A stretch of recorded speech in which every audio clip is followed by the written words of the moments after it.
that existence and non-existence give birth the one to the idea of the other, that difficulty and ease produce the one the idea of the other, that length and shortness fashion out the one the figure of the other, that the idea of height and lowness arise from the contrast of the one with the other, that the musical notes and tones become harmonious through the relation of the one with another, and that being before and behind give the idea of one following another. इसका हिंदी रूपांतर इस प्रकार है। इस प्रकार अस्तित्व अनस्तित्व मिलकर एक दूसरे के भाव को जन्म देते हैं। असरल और सरल एक दूसरे के भाव की सृष्टि करते हैं। विस्तार और संक्षेप एक दूसरे की आकृति का निर्माण करते हैं। उच्चता और नीचता का भाव एक दूसरे के विरोध पर अवलंबित हैं। संगीत के स्वर और ध्वनियां परस्पर संबद्ध होकर ही समस्वर बनाती हैं और पूर्व गमन एवं अनुगमन से ही क्रम के भाव की उत्पत्ति होती है।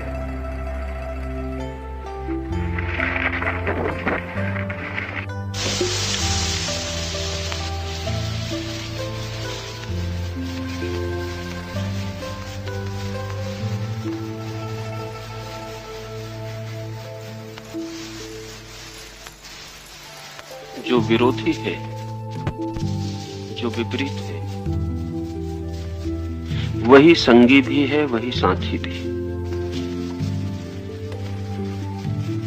जो शत्रु है, जो दुश्मन है, वही मित्र भी है, वही सगा भी। लाओस से विरोधी को विरोधी नहीं देखता,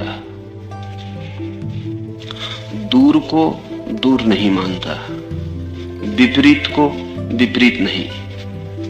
लाओत्से का कहना है, सब दूरियां निकटता से ही तौली जाती हैं और सब निकटताएं दूरियों का ही छोटा रूप है। शुभ्र रेखा खींचनी हो तो अंधेरी काली पृष्ठभूमि की जरूरत पड़ती है। इसलिए जो कहता है कि सफेद काले के विरोध में है, वो गलत कहता है, क्योंकि सफेद को उभार कर दिखाने के लिए काले का ही उपयोग करना पड़ता है। जो कहता है कि सुबह रात को नष्ट कर देती है, वो भ्रांत है। सच तो यही है कि सुबह रात से ही जन्म पाती है। जिन चीजों को हम विरोध में देखते हैं, लाओस से उन्हें संयोग में देखता है। पूरा गेस्टाल्ट देखने का ढंग लाओस का हमसे विपरीत है। हम जहां चीजों में तनाव देखते हैं, वहां लाओस से आकर्षण देखता है। जहां हम देखते हैं सुस्पष्ट रूप से कि कोई हमें मिटाने का उपाय कर रहा है, वहां लाओस से कहता है उसके बिना हम हो ही ना सकेंगे। वो जो हमें मिटाने का उपाय कर रहा है, उसके बिना हमारे होने की कोई संभावना नहीं। इसे वो उदाहरण के लिए एक एक चीज में लेता है। वो कहता है अगर दो न होंगे तो एक के होने की कोई जगह न रह जाएगी। गणित का एक उदाहरण वो ले रहा है। गणितज्ञ स्वीकार करते हैं कि अगर हम एक की संख्या को बचाना चाहें तो हमें दो के बाद की सारी संख्याएं बचानी पड़ेंगी। अगर हम दो के बाद की सारी संख्याओं को मिटा डालें तो एक में कोई भी अर्थ न रह जाएगा। एक में जो भी अर्थ है वो दो के कारण ही है। सोचें, हम अगर एक अकेला आंकड़ा हो हमारे पास तो उसमें क्या अर्थ होगा? What it will mean? उसमें कोई भी अर्थ नहीं होगा, वो अर्थहीन होगा।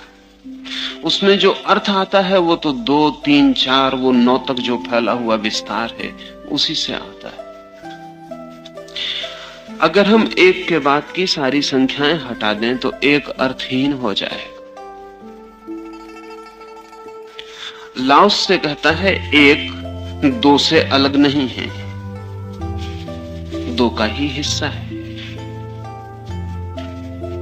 कहता है अगर हम ऊंचाई को हटा दें तो नीचाई क्या होगी। अगर हम पर्वत शिखरों को मिटा दें तो खाइयां कहां बचेंगी, कैसे बचेंगी। यद्यपि खाइयां विपरीत मालूम पड़ती हैं पर्वत के शिखर से। पर्वत का शिखर मालूम होता है आकाश को छूता हुआ, खाइयां मालूम होती हैं पाताल को छूती हुई। पर लाओस से कहता है खाइयां बनती हैं पर्वत के निकट, पर्वत के ही कारण। असल में खाई पर्वत के शिखर का ही दूसरा हिस्सा है, उसका ही दूसरा पहलू है। एक को हम मिटाएंगे दूसरा मिट जाएगा। अगर हम शिखर बचाना चाहें, खाइयां मिटाना चाहें तो शिखर ना बचेंगे। हम सदा ऐसा ही देखते हैं कि खाई उल्टी है, शिखर उल्टा है। लाओस से कहता है खाई ही शिखर का आधार है, शिखर ही खाई का जन्मदाता है। वे दोनों संयुक्त हैं, उन्हें अलग करने का उपाय नहीं। लाओस से कहता है जिसे हम अलग ना कर सकें उसे विपरीत क्यों कहें। जिसे हम अलग ना कर सकें उसे विपरीत क्यों कहें। नेपोलियन का एक जन्मजात शत्रु मर गया था, तो नेपोलियन की आंख में आंसू आ गए। पास कोई मित्र बैठा था, उसने पूछा कि आपको प्रसन्न होना चाहिए कि आपका जन्मजात शत्रु मर गया। नेपोलियन ने कहा यह मैंने कभी सोचा ही नहीं था, लेकिन आज जब मेरा जन्मजात शत्रु मर गया है, जिससे मेरी सदा की शत्रुता थी और जिससे कभी मित्रता की कोई आशा न थी, तो आज जब वो मर गया है तब मैं पाता हूं कि मेरा कुछ हिस्सा कम हो गया। अब मैं वही कभी ना हो सकूंगा जो उसकी मौजूदगी में था। नेपोलियन को ये जो प्रतीति है ये लाओस के धारणा को स्पष्ट करेगी। नेपोलियन कहता है मेरे शत्रु के मर जाने से मुझ में भी कुछ मर गया जो उसकी बिना मौजूदगी के अब कभी ना हो सकेगा। मैं कुछ कम हो गया, मुझ में कुछ था जो उसी की वजह से था। आज वो नहीं है तो मेरे भीतर भी वो बात नहीं रह गई। तो इसका तो ये अर्थ हुआ कि शत्रु भी आपको बनाते हैं, मित्र ही नहीं। और शत्रुओं के बिना भी आप कम हो जाएंगे, खाली हो जाएंगे। लाओस से कहता है जगत में विपरीत कुछ भी नहीं है, विपरीत केवल दिखाई पड़ता है। बीमारी स्वास्थ्य के विपरीत नहीं है।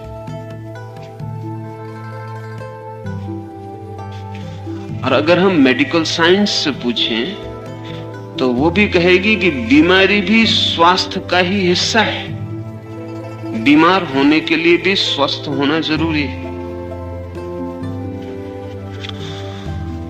हम स्वस्थ हुए बिना बीमार भी नहीं हो सकते, इसलिए मरा हुआ आदमी बीमार नहीं हो सकता। और इसलिए अक्सर ऐसा हो जाता है कि एक उम्र के बाद मौत भी मुश्किल हो जाती है, क्योंकि मरने के लिए भी जितना स्वास्थ्य चाहिए अगर उतना भी आदमी के पास ना बचा हो तो बड़ी मुश्किल हो जाती। अक्सर 80 और 90 के पार मौत बड़ी सरक सरक के आती है। लुकमान ने कहा है कि अगर आदमी कभी बीमार ना पड़ा हो तो पहली ही बीमारी में समाप्त हो जाता है, क्योंकि वो इतना जीवंत होता है कि पहली बीमारी ही मौत बन सकती है। जो आदमी बहुत बहुत बीमार पड़ा हो वो इतने जल्दी नहीं मरता है। मरने के लिए, तत्क्षण मर जाने के लिए बहुत जीवंत स्वास्थ्य चाहिए।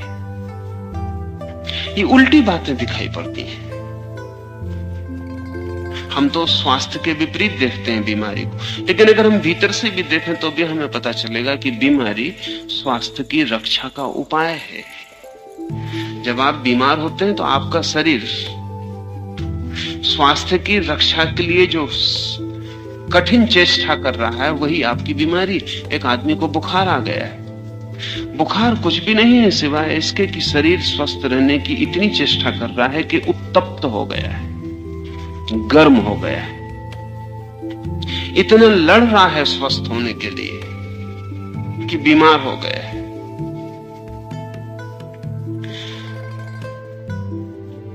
अस्तित्व में बीमारी और स्वास्थ्य एक ही चीज के दो हिस्से हैं, और जितने भी विरोध हैं, जितनी भी विपरीतताएं हैं, लाओत्से के हिसाब से वे कोई भी विपरीत नहीं है।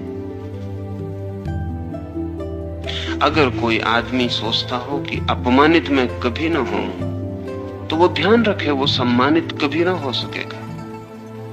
जिसे सम्मानित होना है उसे अपमानित होने की तैयारी रखनी पड़ती है, और जो सम्मानित होता है वो बहुत तरह के अपमान से गुजर के ही हो पाता है। तो लाओत्से कहता है कि अगर किसी को अपमानित ना होना हो तो उसे एक काम करना चाहिए, सम्मानित होने की चेष्टा नहीं करनी चाहिए, फिर उसे कोई अपमानित ना कर सकेगा। लाओत्से ने कहा है कि मैं सदा वहां बैठा जहां से मुझे कोई उठा ना सकता था, मैं आखिरी जगह बैठा, जहां लोग जूते उतारते थे वहां मैं बैठा, क्योंकि कोई अगर मुझे उठा के भी फेंकता तो उससे और ज्यादा फेंकने को कोई जगह ना थी। मेरा कभी कोई अपमान नहीं कर सका है, लाओत्से ने कहा है, क्योंकि मैंने कभी सम्मान नहीं चाहा। सम्मान चाहा कि अपमान आएगा, अपमान की तैयारी ना हो तो सम्मान का कोई उपाय नहीं। जो ऊंचा होना चाहेगा वो नीचे गिरेगा, और जिसे नीचे गिरने में डर हो उसे ऊंचे उठने की कोशिश में नहीं पड़ना चाहिए, और जिसे नीचे गिरने की हिम्मत हो वो मजे से ऊपर उठ सकता है। लाओत्से ये कह रहा है कि वो जो विपरीत है उससे हम बचना चाहते हैं तो हम भूल में पड़ेंगे, तो हम कठिनाई में पड़ जाएंगे। या तो दोनों से बच जाओ या दोनों की तैयारी हो। अस्तित्व द्वैत है। जिस अस्तित्व को हम जानते हैं, जहां हम जीते हैं, जो हमारे मन का जगत है, वो द्वैत है। वहां प्रत्येक चीज ऐसे ही संभाली गई है जैसे कोई आर्किटेक्ट किसी दरवाजे पर आर्क बनाता है। असल में आर्किटेक्ट का नाम ही आर्क बनाने से शुरू हुआ। जो आर्क बना सकता है वही आर्किटेक्ट है। दरवाजे पर जो आर्क होती है उसकी कला सिर्फ इतनी है कि हम उसमें विपरीत ईंटें लगा देते हैं। गोल, आधी ईंटें एक तरफ रुख, आधी ईंटें दूसरी तरफ रुख, कुछ और नहीं होता, लेकिन विपरीत ईंटें बड़े से बड़े भवन को संभाल लेती हैं। ऊपर विपरीत ईंटें एक दूसरे को दबाती हैं, एक दूसरे से संघर्षरत हो जाती हैं, उनके संघर्ष में शक्ति उत्पन्न होती है, वही शक्ति पूरे भवन को संभाल लेती। कोई सोच सकता है कि जब विपरीत ईंटों में इतनी शक्ति है तो हम एक ही रुख वाली, एक ही तरफ को झुकी हुई ईंटें लगा दें तो और भी अच्छा होगा, लेकिन तब आर्क नहीं बनेगा और भवन उठेगा नहीं। विपरीत ईंटों से बनता है तोरण, द्वार, फिर कितनी ही बड़ी भवन की क्षमता और शक्ति और वजन को उठाया जा सकता है। पूरे जीवन का द्वार, पूरा जीवन का आधार विपरीत पर है। जहां भी कोई चीज है तत्काल उसको संभालने वाली विपरीत चीज वहां खड़ी है। चाहे स्त्री हो और पुरुष, चाहे ऋण विद्युत हो और धन विद्युत, चाहे आकाश हो और पृथ्वी, चाहे अग्नि हो या जल, चारों तरफ जीवन का सारा आयोजन विपरीत को एक दूसरे के विपरीत खड़ा करके सहारा देकर निर्माण का है। विपरीत सहयोगी है। वे जो ईंटें उल्टी लगी हैं दुश्मन नहीं है, वे मित्र हैं। उनकी विपरीतता ही आधार है। इसलिए लाओस से कुछ उदाहरण लेता है। वो कहता है, so it is that existence and non-existence give birth the one to the idea of the other. अस्तित्व अनस्तित्व का ख्याल देता है, अनस्तित्व अस्तित्व का ख्याल देता है। ऐसा समझें, जीवन मृत्यु का ख्याल देती है, मृत्यु जीवन का ख्याल। न तो हम सोच सकते हैं अस्तित्व कभी ऐसा होगा जब अनस्तित्व न रह जाए, न हम सोच सकते हैं कि जीवन कभी ऐसा होगा कि मृत्यु न रह जाए। जीवन होगा तो मृत्यु होगी ही। मृत्यु के बिना जीवन के होने का कोई भी उपाय नहीं। ये लाओस से क्यों कहता है? ये इसलिए कहता है कि अगर ये समझ में आ जाए तो आपके मन में एक अपूर्व स्वीकृति का भाव आ जाए, तब आप मृत्यु से भयभीत न रहेंगे। तब आप जानेंगे वो जीवन का अनिवार्य अंग है। तब मृत्यु को भी स्वीकार और स्वागत करने की क्षमता होगी। तब आप जानेंगे जब जीवन को चाहा तभी मृत्यु भी चाह ली गई है। जब मैंने जीवन की तरफ पैर उठाए तब मैं मृत्यु की तरफ चला ही गया हूं। तब आप जानेंगे कि अकेले जीवन को बचाने की बात मूर्खतापूर्ण है, स्टूपिड। जीवन बचेगा ही मृत्यु के साथ। अगर मैं चाहता हूं जीवन तो मृत्यु को भी चाहूं, और अगर मैं नहीं चाहता हूं मृत्यु को तो जीवन को भी ना चाहूं। और दोनों ही स्थितियों में अपूर्व ज्ञान उत्पन्न होता है। या तो कोई व्यक्ति जीवन और मृत्यु को दोनों ही चाहना छोड़ दे तो भी परम वीतरागता को उपलब्ध हो जाता है, और या जीवन और मृत्यु को एक साथ चाह ले और भेंट कर ले तो भी परम वीतरागता को उपलब्ध हो जाए। या तो द्वंद्व छोड़ दिया जाए या द्वंद्व पूरा का पूरा अंगीकार कर लिया जाए तो आप द्वंद्व के बाहर हो जाते। लेकिन हमारा मन ऐसा होता है, एक को बचा लें और दूसरे को छोड़ दें। मन कहता है जीवन बचाने जैसा, मृत्यु छोड़ देने जैसी। मन कहता है प्रेम बचाने जैसा, घृणा छोड़ देने जैसी। मन कहता है मित्र बच जाएं, शत्रु छूट जाएं। मन कहता है सम्मान मिले, अपमान न मिले। मन कहता है स्वास्थ्य तो हो, बीमारी कभी ना आए। मन कहता है जवानी तो हो, बुढ़ापा ना आए। मन कहता है सुख तो बचे, दुख से बचना हो जाए। और जब मन ऐसे चुनाव करता है तभी जीवन एक संकट और एक चिंता और एक व्यर्थ का तनाव हो जाता है। इस दो में से एक को चुनना ही दुख है। या तो दोनों को छोड़ दें या दोनों को स्वीकार कर लें तो परम आनंद की और परम तृप्ति की अवस्था पैदा होती। लाओस से ये दिखाना चाहता है कि तुम चाहे कुछ भी करो, चाहे तुम पकड़ो चाहे तुम छोड़ो, द्वंद्व को पृथक पृथक नहीं किया जा सकता। वे संयुक्त हैं। संयुक्त भी हम कहते हैं भाषा में, वे एक ही हैं। वे एक ही चीज के दो छोर हैं। ऐसा ही जैसे कोई आदमी सोच ले कि श्वास में भीतर तो ले जाऊं लेकिन बाहर ना निकालूं, तो वो आदमी मरेगा। क्योंकि जिसे हम बाहर की श्वास कहते हैं, बाहर जाने वाली श्वास, वो और भीतर जाने वाली श्वास एक ही श्वास के दो नाम हैं। या तो दोनों को ही छोड़ दो या दोनों को बचा लो। एक को बचाने और एक को छोड़ने की सुविधा नहीं है। लाओस से ये सारे उदाहरण इसलिए लेता है, वो कहता है अस्तित्व अनस्तित्व मिलकर एक दूसरे के भाव को जन्म देते हैं। वे संगी हैं, साथी हैं, शत्रु नहीं, एक दूसरे के विपरीत नहीं, जोड़ा है। असरल और सरल एक दूसरे के भाव की सृष्टि करते हैं। अगर कोई सरल होना चाहे चेष्टा करे, जैसा कि साधु करते हैं, सरल होने की चेष्टा।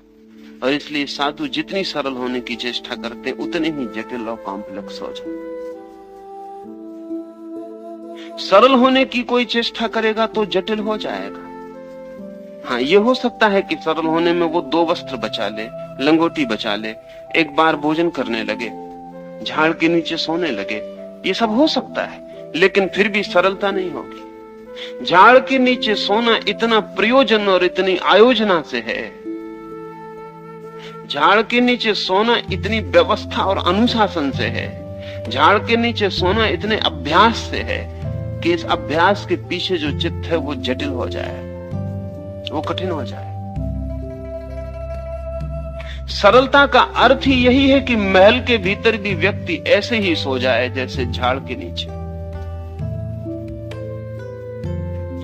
हमें एक तरह की कठिनता दिखाई आसानी से पड़ जाती है। अगर हम एक सम्राट को जो महलों में रहने का आदी रहा हो, कीमती वस्त्र जिसने पहने हो, आज अचानक उसे लंगोटी लगा के खड़ा कर दें तो उसे बड़ी कठिनाई होगी। लेकिन कभी आपने सोचा कि जो लंगोटी लगाने का आदी होकर झाड़ के नीचे बैठा रहा हो, उसे आज हम सिंहासन पर बिठाकर कीमती वस्त्र पहना दें तो कठिनाई कुछ कम होगी? उतनी ही कठिनाई होगी, ज्यादा भी हो सकती है, ज्यादा भी हो सकती है, क्योंकि महल में रहने के लिए विशेष अभ्यास नहीं करना पड़ता है, झाड़ के नीचे रहने के लिए विशेष अभ्यास करना पड़ता है। सुंदर वस्त्र पहनने के लिए कोई आयोजना और साधना नहीं करनी पड़ती, निर्वस्त्र होने के लिए साधना और आयोजना करनी पड़ती है। तो वो जो निर्वस्त्र खड़ा है उसे अगर अचानक हम वस्त्र दे दें तो हमारे वस्त्रों को वो बड़े ही कष्ट पाएगा। उसके भीतर कठिनाई होगी। डायोजनीज एक फकीर सुकरात से मिलने गया था। सुकरात बहुत सरल व्यक्ति था, वैसा सरल व्यक्ति जिसने सरलता को साधा नहीं, क्योंकि जिसने साधा वो तो जटिल हो गया। सरलता भी साध कर लाई जाए, कल्टीवेट करनी पड़े तो जटिल हो जाती है। सुकरात सरल व्यक्ति था, उसने सरलता को कभी साधा नहीं था, उसने असरलता के विपरीत किसी सरलता को कभी पकड़ा नहीं था। डायोजनीज जटिल था, उसने सरलता को साधा था। वो अक्सर नग्न रहता, या अगर कभी कपड़े भी पहनता तो चीथड़ों से जोड़कर पहनता। अगर कभी नए कपड़े उसे कोई भेंट कर देता तो उनको पहले काट के टुकड़े करवा के पुनः जुड़वा के तभी उन्हें पहनता। अगर कोई नए कपड़े भेंट कर देता तो पहले उन्हें गंदे करता, सड़ाता, खराब करता, फिर चीथड़े बनाता, फिर उन्हें जोड़ता। सरलता का अभ्यासी था। सुकरात को मिलने आया। सुकरात से उसने कहा, तुम्हें इन इतने सुंदर वस्त्रों में देखकर मुझे लगता है कैसे तुम साधु हो, कैसी तुम्हारी सरलता।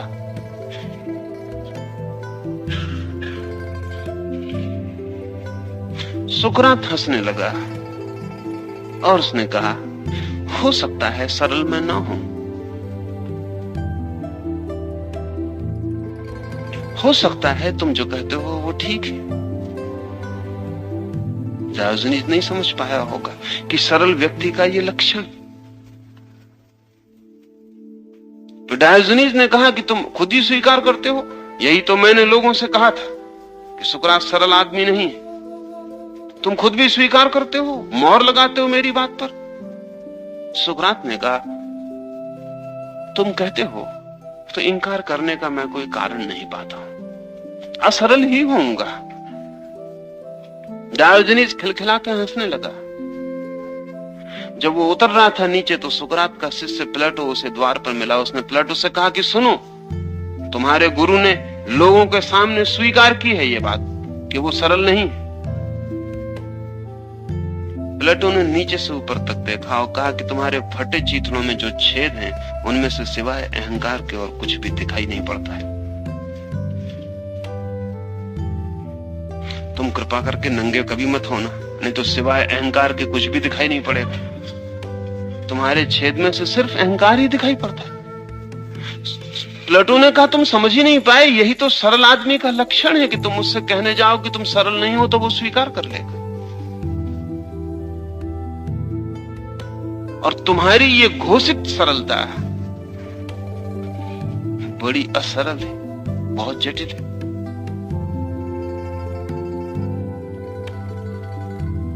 सरलता अगर सचेष्ट है तो जटिल हो जाती है, और जटिलता भी अगर निश्चेष्ट है तो सरल हो जाती है। असली सवाल द्वंद्व के बीच चुनाव का नहीं है।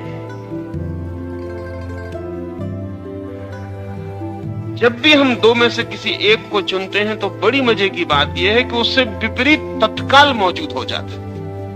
अगर हमने अहिंसा साधी तो हमारे भीतर हिंसा का तत्व तत्काल मौजूद हो जाता है। इसलिए जो भी अहिंसा साधेगा वो बहुत सूक्ष्म रूप से हिंसक हो जाएगा। उसकी हिंसा को पहचानना मुश्किल होगा, लेकिन वो हिंसक हो जाएगा। जो ब्रह्मचर्य साधेगा वो बहुत गहरे तल पर कामातुर हो जाएगा।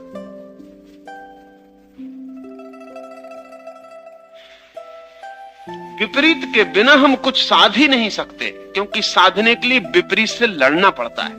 और मजे की बात है, जिससे हम लड़ते हैं उस जैसे ही हम हो जाते हैं। एक बार ये तो हो सकता है कि मित्र का आप पर कोई प्रभाव ना पड़े, लेकिन ये नहीं हो सकता कि शत्रु का प्रभाव ना पड़े। मित्र से तो आप अप्रभावित भी रह सकते हैं, लेकिन शत्रु से अप्रभावित रहना असंभव है। शत्रु का तो संस्कार पड़ेगा ही।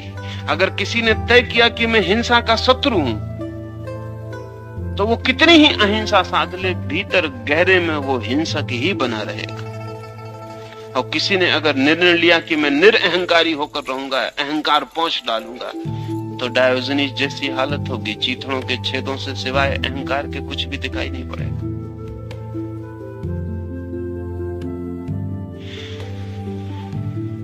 लाओस से कह रहा है, असरल और सरल एक दूसरे की भाव की सृष्टि करते हैं। अगर आपको यह पता चल गया है कि आप सरल हैं, तो आप जानना कि आप असरल हो चुके हैं।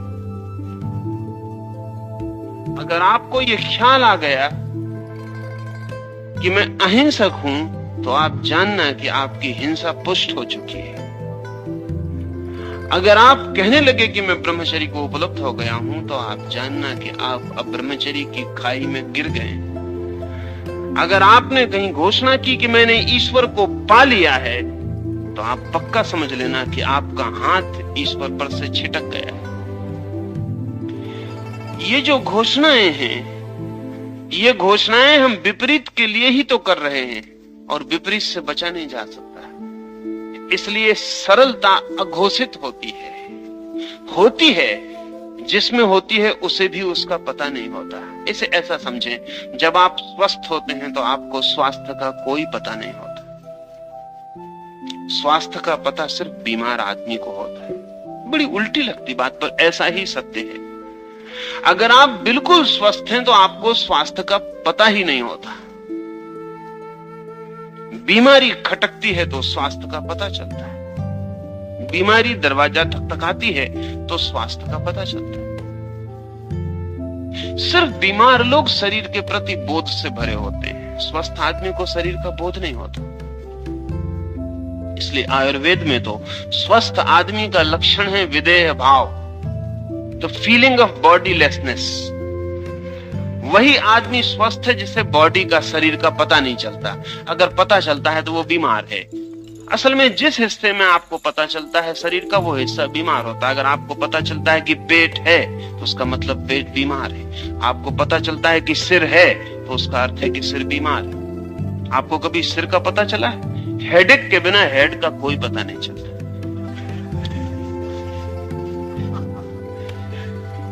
अगर थोड़ा भी पता चलता है तो उसी मात्रा में हेडेक मौजूद है। स्वास्थ्य तो सहज स्थिति है, उसका कोई पता नहीं चलता।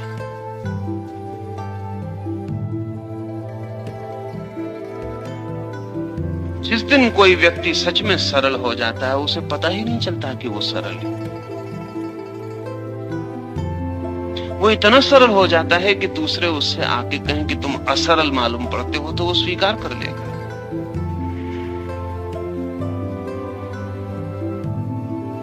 वो इतना प्रभु को उपलब्ध हो जाता है कि दूसरे उसे आके कहें कि तुम्हें कुछ पता ही नहीं, तो उसके लिए भी राजी हो जाए। वो इतना अहिंसक हो जाता है कि उसे ख्याल ही नहीं होता कि मैं अहिंसक हूं, क्योंकि ख्याल तो सिर्फ हिंसक को ही हो सकता है।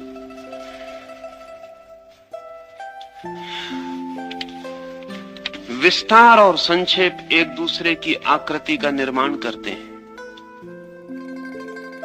विस्तार बड़ी बात मालूम पड़ती है, संक्षेप छोटी बात मालूम पड़ती है। ब्रह्मांड बहुत बड़ी बात है और छोटा सा अणु बहुत छोटी बात है, लेकिन अणु अणु मिलकर ब्रह्मांड का निर्माण करते हैं। अणुओं को हटा लें, ब्रह्मांड शून्य हो जाएगा। बूंद को हटा लें, सागर रिक्त हो जाए। हालांकि सागर को कभी पता नहीं कि बूंद ही उसका निर्माण करती, और अगर बूंद और सागर की चर्चा हो तो बूंद को सागर स्वीकार भी नहीं करेगा कि तू मुझे निर्माण करती। यद्यपि बूंद बूंद ही मिलकर सागर बनता है। सागर बूंदों के जोड़ के अतिरिक्त और कुछ भी नहीं। और अगर बूंद बूंद से जुड़ के सागर बनता है तो बूंद भी छोटा सागर ही है। तो बूंद को अन्य कुछ कहना उचित नहीं, छोटा सागर है। तभी तो बूंद बूंद मिलकर बड़ा सागर बन जाता होगा। तो अगर हम ऐसा कहें तो भूल ना होगी कि बूंद छोटा सागर है, सागर बड़ी बूंद है। यही सत्य के करीब है कि सागर बड़ी बूंद है और बूंद छोटा सागर है। जिसे हम विस्तार कहते हैं, जिसे हम विराट कहते हैं, जिसे हम ब्रह्मांड कहते हैं, वो भी अणु ही है, और जिसे हम अणु कहते हैं वो भी ब्रह्मांड ही। उपनिषदों के ऋषियों ने कहा है कि पिंड और ब्रह्मांड में भेद नहीं जाना, छोटे में और बड़े में अंतर नहीं पाया, ना कुछ और सब कुछ को एक ही जैसा देखा।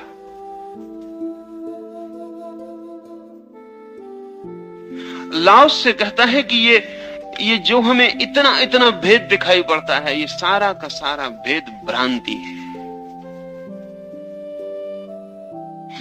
अगर हम वैज्ञानिक से पूछें तो वो भी लाओस से की इस बात से राजी होगा, और ये जान के आप हैरान होंगे कि पश्चिम के कुछ नवयुवक वैज्ञानिक लाओस से में बहुत उत्सुक हैं।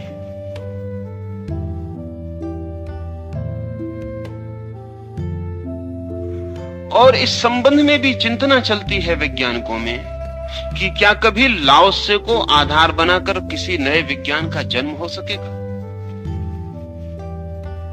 और एक बहुत कीमती विचारक और गणितज्ञ ने एक किताब लिखी है, ताओ और विज्ञान। लाओसे के विचार से क्या और तरह के विज्ञान का जन्म नहीं होगा, क्योंकि पश्चिम का जो विज्ञान निर्मित हुआ है वो उस यूनानी धारणा के ऊपर खड़ा है जो विपरीत को स्वीकार करती।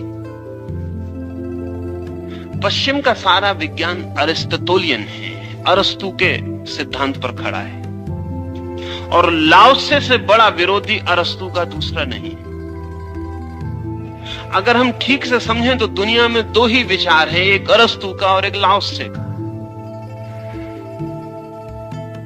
पूरब का सारा विचार लाओसे का विचार है और पश्चिम का सारा विचार अरस्तु का। तो इन दोनों के थोड़े भेद को हम ख्याल में ले लें तो बात आसानी से समझ में आ जाएगी। अरस्तु कहता है कि अंधेरा अंधेरा है, प्रकाश प्रकाश, दोनों विपरीत हैं, दोनों का कोई मिलन नहीं। और वो कहता है प्रत्यक्ष को प्रमाण क्या, जलाओ दिया और अंधेरा मिट जाता है, बुझाओ दिया और अंधेरा आ जाता है। अंधेरा तब आता है जब प्रकाश नहीं होता, प्रकाश जब होता है तब अंधेरा मिट जाता है। तो लाओस से अरस्तु कहता है कि अंधेरा अंधेरा है, प्रकाश प्रकाश है, दोनों में कोई मेल नहीं। अरस्तु का पूरा सिद्धांत, उसका पूरा का पूरा तर्कशास्त्र एक बुनियाद पर खड़ा है, और वो ये है कि A is A, B is B, and A cannot be B. आ है, बा है, और आ कभी बा नहीं हो सकता। लाओत्से का पूरा सिद्धांत अगर हम अरस्तु की भाषा में बनाना चाहें तो वो ये है कि A is A and also B, and A cannot remain A without becoming B. आ है और बा भी, और आ नहीं रह सकता बिना बा बने। अरस्तु का सिद्धांत ठोस धारणा का है, लाओत्से का सिद्धांत तरल लिक्विड धारणा का है। लाओत्से कहता है चीजें इतनी तरल हैं कि अपने विपरीत में बह जाती हैं। खाई शिखर बन जाती है, शिखर खाई बन जाता है। कल जहां खाई थी आज वहां शिखर है, आज जहां शिखर है कल वहां खाई हो जाएगी। जीवन मृत्यु बन जाती है, मृत्यु से पुनः जीवन आविष्कृत हो जाता है। जवानी बुढ़ापा बनती जाती है, बूढ़े नए बच्चों में जन्म लेते चले जाते। नहीं, अंधेरा अंधेरा नहीं है, प्रकाश प्रकाश नहीं है। अंधेरा प्रकाश का ही धीमा रूप है और प्रकाश अंधेरे का ही प्रखर रूप है। लाओत्से और अरस्तु ऐसा निर्णायक स्थिति है जगत में। तो पश्चिम के वैज्ञानिक सोचते हैं इस दिशा में कि अगर कभी लाओत्से को आधार बना के विज्ञान विकसित हो तो दूसरा ही डायमेंशन होगा। अभी तो अरस्तु को मान के विज्ञान विकसित हुआ, पश्चिम का पूरा विज्ञान ग्रीक विचार पर खड़ा है। अरस्तु पिता है, अरस्तु ने जो सिद्धांत दिए उन्हीं का फैलाव 2000 साल में हुआ है। अरस्तु और आइंस्टीन अलग अलग नहीं, एक ही श्रृंखला के हिस्से। तर्क वही है, सोचने का ढंग वही है। लाओत्से तो बिल्कुल विपरीत है। अगर लाओत्से कभी विज्ञान का आधार बने तो दूसरी ही साइंस पैदा होगी जिसका हम कल्पना भी नहीं कर सकते उसकी दृष्टि क्या होगी। अगर इसको उदाहरण से समझें, अगर अरस्तु की बात सही है तो हम मृत्यु को नष्ट करके जीवन को बचा सकेंगे, बल्कि जितना हम मृत्यु को नष्ट करेंगे जीवन उतना ही ज्यादा बचेगा। और अगर हम किसी दिन मृत्यु को बिल्कुल ही नष्ट कर दें तो परम जीवन बचेगा, जीवन ही जीवन बचेगा। लाओत्से के हिसाब से स्थिति उल्टी है। अगर हमने मृत्यु को नष्ट किया तो हम जीवन को नष्ट कर देंगे, और अगर मृत्यु बिल्कुल नष्ट हो गई तो जीवन बिल्कुल शून्य हो जाएगा। अब इसे हम देखें कि वस्तुतः घटना क्या घटी है। ये बड़े मजे की बात है कि हमने जितनी बीमारियां नष्ट की, आदमी का स्वास्थ्य उतना कम हुआ है।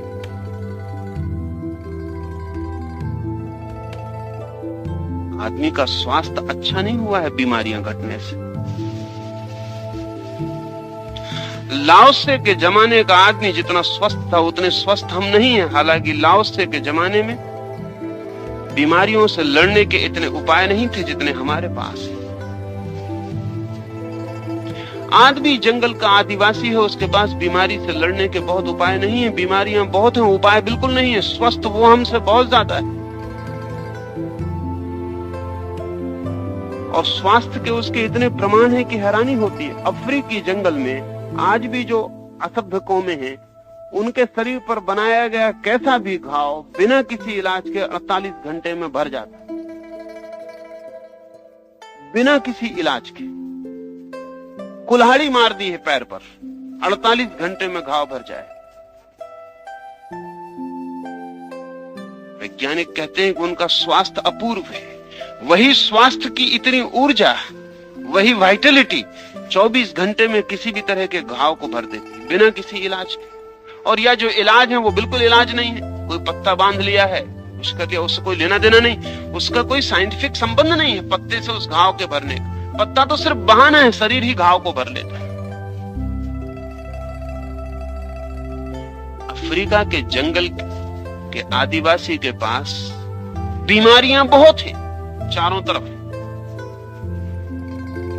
इलाज का कोई उपाय नहीं है, मेडिसिन की कोई समझ नहीं है, कोई मेडिकल कॉलेज नहीं है, कोई चिकित्सक नहीं है, फिर भी स्वास्थ्य अपूर्व है। लाओत्से सही हो सकता है। लाओत्से कहता है तुम जितना बीमारियां खत्म करने में लगोगे उतना ही तुम स्वास्थ्य भी समाप्त कर लोगे, क्योंकि ये जगत द्वैत पर निर्भर है। तुम एक तरफ की ईंटें गिराओगे, दूसरी तरफ की विपरीत ईंटें तत्काल गिर जाएंगी। और अब पश्चिम का वैज्ञानिक भी इस पर सोचने लगा है कि लाओत्से की बात में सच्चाई हो सकती है।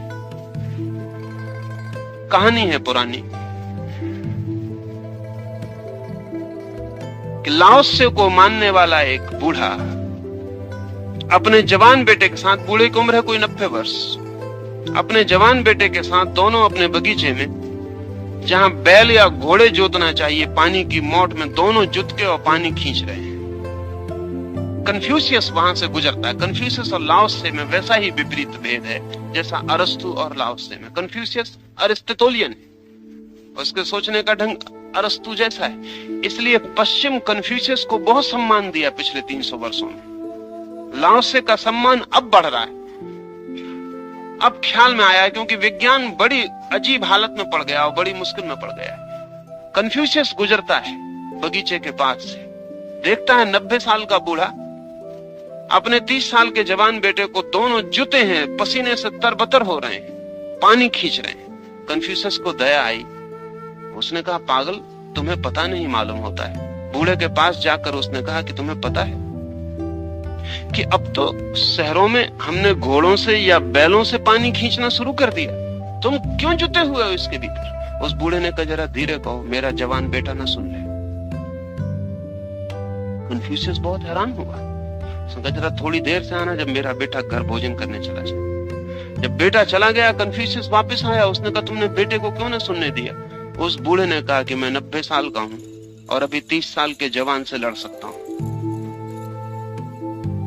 लेकिन अगर मैं अपने बेटे को घोड़े जुतवा दूं तो 90 साल की उम्र में मेरा जैसा स्वास्थ्य उसके पास फिर नहीं होगा, घोड़ों के पास होगा, मेरे बेटे के पास नहीं होगा। ये बात तुम मत कहो, मेरा बेटा सुन ले तो उसका जीवन नष्ट हो जाए। हमें पता चल गया है,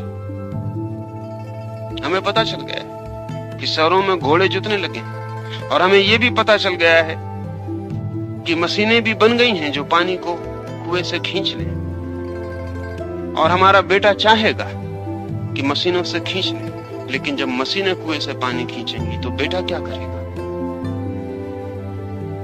उसके शरीर का क्या होगा? उसके स्वास्थ्य का क्या होगा? हम एक तरफ जो करते हैं तत्काल उसका दूसरी तरफ परिणाम होता है, और लाओत्से सही है तो परिणाम बहुत भयंकर होता है। उदाहरण के लिए, हम गहरी नींद सोना चाहते हैं, तो जो आदमी गहरी नींद सोना चाहता है वो विश्राम का प्रेमी है, और जो विश्राम का प्रेमी है वो श्रम ना करेगा, और जो श्रम ना करेगा वो गहरी नींद ना सो सकेगा। लाओत्से कहता है श्रम और विश्राम संयुक्त थे। अगर तुम विश्राम चाहते हो तो गहरा श्रम करो, इतना श्रम करो कि विश्राम उतर आए तुम्हारे ऊपर। लेकिन हम अरस्तु के ढंग से सोचेंगे तो विश्राम और श्रम तो विपरीत है। अगर मैं विश्राम का प्रेमी हूं और गहरी नींद लेना चाहता हूं तो मैं दिन भर आराम से बैठा रहूं, लेकिन जो दिन भर आराम से बैठा रहेगा, रात का आराम उसका नष्ट हो जाए, क्योंकि विश्राम के लिए श्रम के द्वारा अर्जन करना पड़ता है। It has to be earned. विश्राम में जाना है तो श्रम में अर्जन करना पड़ेगा, और या फिर बिना विश्राम के राजी रहना पड़ेगा। तो बड़ी मजेदार घटना घटती है कि जो विश्राम का प्रेमी है वो दिन भर विश्राम करता है, रात की नींद खो देता है, और जितनी रात की नींद खोता है दूसरे दिन उतना ही विश्राम करता है कि नींद की कमी पूरी कर ले। जितनी कमी पूरी करता है उतनी रात की नींद नष्ट होती चली जाती है। एक दिन वो पाता है एक चक्कर में पड़ गया है जहां विश्राम असंभव हो जाए। लाओत्से कहता है विश्राम चाहते हो तो उल्टी तरफ जाओ, श्रम करो, क्योंकि श्रम और विश्राम विपरीत नहीं, सहयोगी, संगी हैं, साथी हैं। जितना गहरा श्रम करोगे उतने गहरे विश्राम में चले जाओ, और इससे उल्टा भी सही है, जितने गहरे विश्राम में जाओगे दूसरे दिन उतनी ही बड़ी श्रम की क्षमता लेकर जगोगे।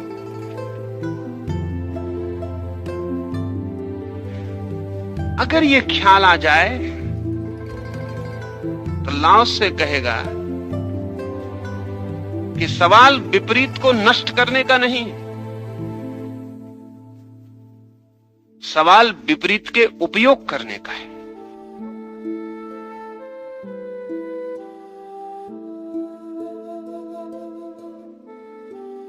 सीखने का है। अरस्तु कहता है कि प्रकृति बीमारियां देती है तो प्रकृति से लड़ो, इसलिए पश्चिम का पूरा विज्ञान प्रकृति से संघर्ष है, सारी भाषा लड़ाई की है। रसल ने किताब लिखी कॉन्क्वेस्ट ऑफ नेचर, प्रकृति पर विजय, ये सारा संघर्ष की भाषा है। लाओस से हंसेगा, लाओस से कहेगा तुम्हें पता ही नहीं है कि तुम प्रकृति के एक हिस्से हो, तुम विजय पा कैसे सकोगे। जैसे मेरा हाथ मेरे ऊपर विजय पाने निकल जाए तो क्या होगा, जैसे मेरा पैर सोचने लगे कि मुझ पे विजय पा ले तो क्या होगा, मूढ़ता होगी। लाओस से कहता है प्रकृति पर विजय नहीं पाई जा सकती क्योंकि तुम प्रकृति हो, और जो विजय पाने चला है वो प्रकृति का ही हिस्सा है। विजय पाने की कोशिश में तुम सिर्फ तनाव से भर जाओगे, संताप से भर जाओगे। प्रकृति को जियो, विजय पाने मत जाओ। प्रकृति से लड़के तुम उसके राज मत पूछो, प्रकृति से प्रेम करो, उसमें डूबो, वो अपने राज खोल देती है। अगर किसी दिन लाओस से ऊपर साइंस का पूरा ढांचा, स्ट्रक्चर खड़ा हो तो साइंस बिल्कुल दूसरी होगी, लड़ने की भाषा में नहीं होगी, सहयोग की भाषा में होगी। कॉन्फ्लिक्ट नहीं, कोऑपरेशन, संघर्ष नहीं, सहयोग। तब हम और ही ढंग से सोचेंगे। और जो आदमी संघर्ष की भाषा में सोचता है उसका तर्क वही है कि आ है, बा बा है, इसलिए अगर आ को पाना है तो बा को हटाओ तो आ बढ़ जाएगा। अगर स्वास्थ्य पाना है तो बीमारी से लड़ो, बीमारी हटा डालो तो स्वास्थ्य बढ़ जाएगा। नहीं, पढ़ता था मैं रथचाइल्ड का संस्मरण, उसने अपना पूरा मकान एयर कंडीशन किया है, उसका पोर्च भी एयर कंडीशन है। कार भीतर आती है तो दरवाजा ऑटोमेटिक खुलता है, कार बाहर जाती है तो ऑटोमेटिक बंद हो जाता है। एयर कंडीशन कार है, उसमें बैठ के वो अपने दफ्तर के एयर कंडीशन पोर्च में उतरता है, फिर अपने एयर कंडीशन दफ्तर में चला जाता है। फिर उसको 25 बीमारियां आनी शुरू होती। फिर चिकित्सक उससे कहते हैं कि तुम 2 घंटे गर्म पानी के टब में बैठे रहो। फिर वो 2 घंटे गर्म पानी के टब में बैठ के पसीना निकलवाता। फिर उसको ख्याल आता है कि मैं क्या कर रहा हूं। एयर कंडीशन करके सारी व्यवस्था में पसीने को रोक रहा हूं, फिर पसीनों को रोक के 2 घंटे टब में बैठ के पसीने को निकाल रहा हूं। फिर पसीना ज्यादा निकल गया, गर्मी मालूम पड़ती, इसलिए एयर कंडीशन में बैठ के अपने को ठंडा कर रहा हूं। फिर ज्यादा ठंडा हो गया, फिर पसीना नहीं निकला, बीमार पड़ता हूं, तो फिर ये मैं कर क्या रहा हूं। करीब करीब संघर्ष की जो भाषा है वो ऐसे ही द्वंद्व में डाल देती है। लाओस से कहता है कि जिसको हम विपरीत कहते हैं वो विपरीत नहीं है, और अगर ठंडक का मजा लेना है तो धूप का मजा लिए बिना नहीं लिया जा सकता। ये उल्टी दिखाई पड़ती है बात, लेकिन मैं भी कहता हूं कि लाओस से ठीक कहता है, अगर ठंडक का मजा लेना है तो धूप का मजा लिए बिना नहीं लिया जा सकता। और जिसने पसीने का सुख नहीं लिया वो शीतलता का सुख न ले पाएगा। जिसने पसीने का सुख नहीं लिया उसके लिए शीतलता भी बीमारी हो जाएगी, और जिसने बहते हुए पसीने का आनंद लिया है वही ठंडी शीतलता में बैठ के शीतलता का भी आनंद ले पाएगा। असल में जो गर्म होना नहीं जानता वो ठंडा नहीं हो पाएगा। ये विपरीत नहीं है, ये संयुक्त है, और दोनों का संयोग ही जीवन का संगीत है। इसलिए लाओस से कहता है उच्चता और नीचता का भाव एक दूसरे के विरोध पर अवलंबित है। संगीत के स्वर और ध्वनियां परस्पर संबद्ध होकर ही समस्वर बनती है। संगीत के स्वर, विपरीत स्वर, विरोधी स्वर संयुक्त होकर, लयबद्ध होकर श्रेष्ठतर संगीत को जन्म देते हैं। जिसको हम हार्मनी कहते हैं, संगीत की लय कहते हैं, वो विपरीत स्वरों का जमाव है। जब हम शोरगुल करते हैं तब भी हम उन्हीं ध्वनियों का उपयोग करते हैं जिन ध्वनियों का उपयोग हम संगीत के पैदा करने में करते हैं। फर्क क्या होता है? शोरगुल में वे ही ध्वनियां अराजक होती हैं कोई तालमेल नहीं होता उनमें। संगीत में वे ही ध्वनियां तालयुक्त हो जाती हैं, एक दूसरे के साथ सहयोग में बंध जाती हैं। इस मकान को गिरा के हम ईंटों का ढेर लगा दें तो भी पदार्थ तो यही होगा, ईंटें यही होंगी। फिर इन्हीं ईंटों का फैलाव करके हम एक सुंदर मकान बना लें। स्वर और ध्वनियां तो वही हैं जो बाजार के शोरगुल में सुनाई पड़ती हैं, वे ही स्वर हैं, वे ही ध्वनियां हैं। संगीत में क्या होता है, हम उनकी अराजकता को हटा देते, उनकी आपस की कलह को हटा देते और विपरीत के बीच भी मैत्री स्थापित कर देते। वे ही स्वर, वे ही ध्वनियां अपूर्व संगीत बन जाते। और अगर कोई सोचता हो कि हम एक ही तरह के स्वर से संगीत पैदा कर leंगे तो वो पागल। एक ही तरह के स्वर से संगीत पैदा नहीं होगा। संगीत के लिए अनेक स्वर चाहिए, विभिन्न स्वर चाहिए, विपरीत विरोधी दिखने वाले स्वर चाहिए, तभी संगीत निर्मित होगा।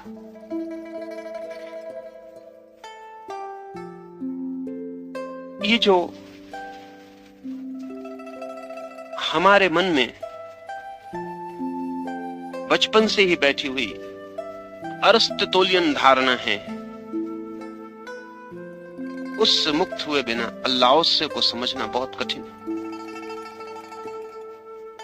हमारे मन में सदा ही यही बात है कि हम चीजों को देखने का हमारा जो गेस्टाल्ट है, हमारा जो ढंग है, वो सदा विपरीत में है।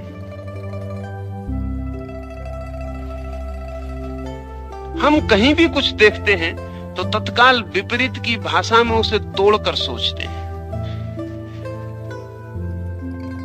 कहीं भी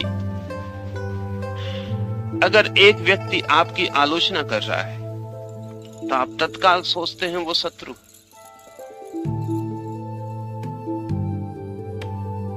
लेकिन वो मित्र भी हो सकता है, और जो जानते हैं वो कहेंगे मित्र है। कबीर तो कहते हैं, निंदक नीरे राखिए आंगन कुटी छबाए। वो जो तुम्हारी निंदा करता हो उसको तो अपने ही पास में आंगन कुटी छाप के अच्छी जगह बना के पास ही ठहरा लो, क्योंकि वो ऐसी ऐसी काम की बातें कहेगा कि जो हो सकता है तुमसे कोई भी ना कहे। कम से कम जो तुम्हारे मित्र हैं वो कभी ना कहेंगे। वो ऐसी बातें कह सकता है जो तुम्हें अपने आत्मदर्शन में उपयोगी हो जाए। वो ऐसी बातें कह सकता है जो तुम्हें तो स्वयं से मिलाने में मार्ग बन जाए। उसे तो अपने पास ही ठहरा दो। अब कबीर लाओत्से की बात कह रहे हैं। वो जो तुम्हारी निंदा कर रहा है उसके प्रति भी शत्रुता का भाव ना लो। कोई जरूरत नहीं, उसकी निंदा का भी उपयोग हो सकता है। उसकी निंदा भी एक समस्वर संगीत बन सकती है। लेकिन हम उल्टे लोग हैं। निंदा की तो बात दूसरी, अगर कोई आके अचानक हमारी प्रशंसा करने लगे तो भी हम चौंकते हैं कि कोई गड़बड़ होगी। नहीं तो कोई किसी की प्रशंसा करता है, जरूर कोई मतलब होगा। खुशामद के पीछे जरूर कोई मतलब होगा। प्रशंसा कर रहा है तो जरूर अब कुछ ना कुछ मांग करेगा, या तो कर्ज लेने आया होगा, या पता नहीं आगे क्या बात निकले। प्रशंसा सुन के भी हम चौंक जाते हैं, निंदा की तो बात बहुत दूर है।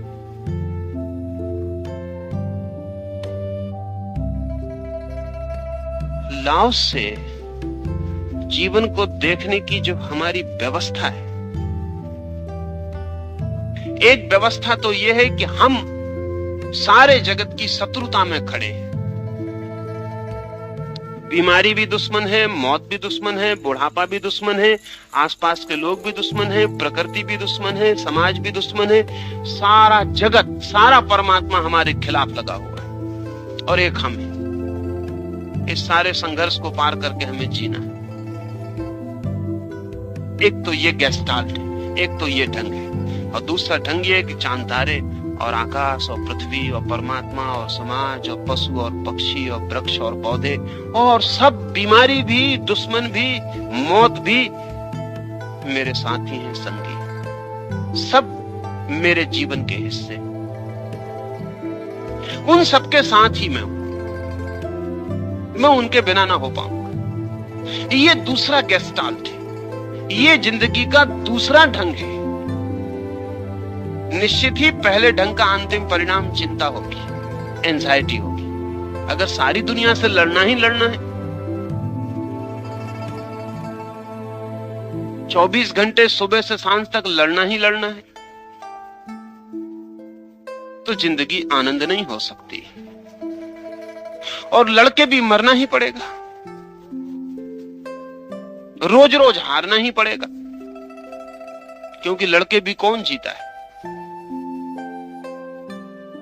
मौत तो आएगी, बुढ़ापा आएगा ही, बीमारी आएगी ही, लड़के भी सब आएगा, और हम लड़ते ही रहेंगे और ये सब आता ही रहेगा।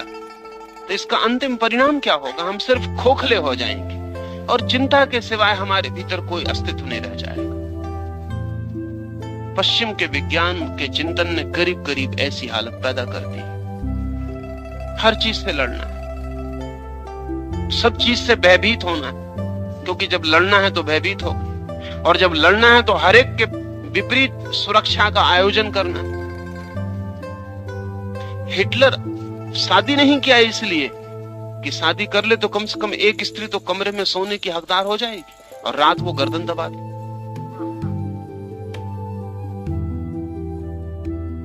अगर सारी दुनिया से ही संघर्ष है, फ्रायड के हिसाब से पति पत्नी के बीच जो संबंध है वो एक कलह है, एक कॉन्फ्लिक्ट। वो अरस्तु के विचार का फैलाव है, सब पूरा पश्चिम का चिंतन। पति और पत्नी के बीच जो संबंध है, फ्रायड उसे कहता है ए सेक्सुअल वार। वो कोई प्रेम वगैरह नहीं है, वो सिर्फ एक काम युद्ध है, जिसमें पति पत्नी को डोमिनेट करने की कोशिश में लगा है, पत्नी पति को डोमिनेट करने की कोशिश में लगी।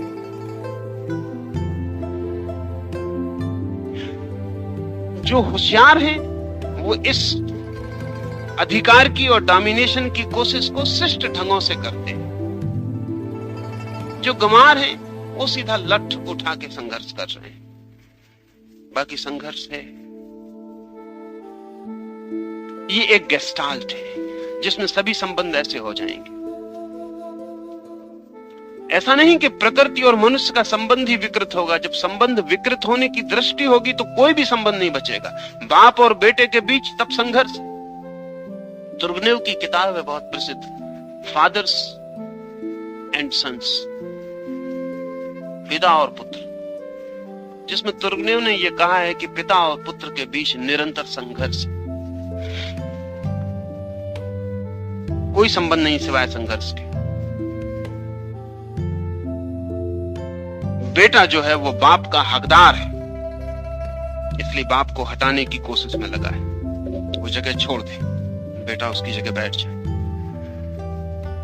ये गेस्टाल्ट है, देखेंगे तो दिखाई पड़ जाएगा कि बेटा बाप को हटाने की कोशिश में लगा है। घटो, एक चाबी दो, दूसरी चाबी दो, तीसरी चाबी दो, अब तुम घर बैठो, अब रिटायर हो जाओ, अब दुकान पर बैठने दो, दफ्तर में बैठने दो। बेटा एक कोशिश में लगा है, बाप एक कोशिश में लगा है पैर जमा के कि जब तक बन सके तब तक वो वहीं खड़ा रहे, बेटे को न घुस जाने दे। इसे ऐसा देखने में कोई कठिनाई नहीं है, ऐसा देखा जा सकता है, ऐसा है जैसा हमने जिंदगी बनाई है, जिस ढंग से उसमें ऐसा है। और बड़े मजेदार बात है कि बाप बेटे को बड़ा कर रहा है, पाल रहा है, पोस रहा है, और सिर्फ इसीलिए कि वो उसकी जगह छीन लेगा,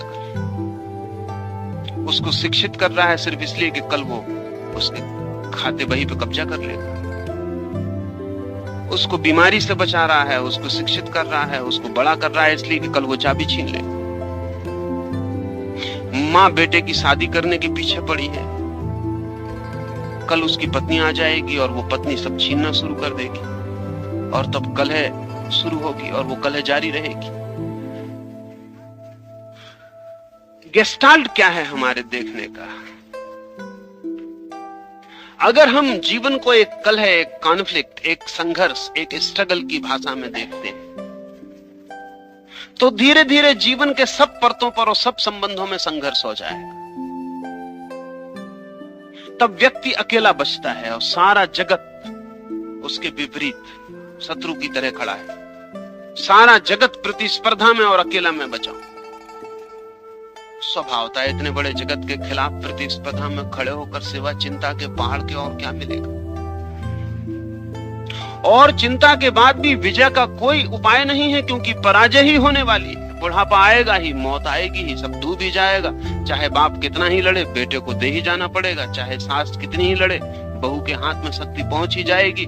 और चाहे गुरु कितना ही संघर्ष करे, शिष्य आज नहीं कल उसकी जगह बैठ ही जाए।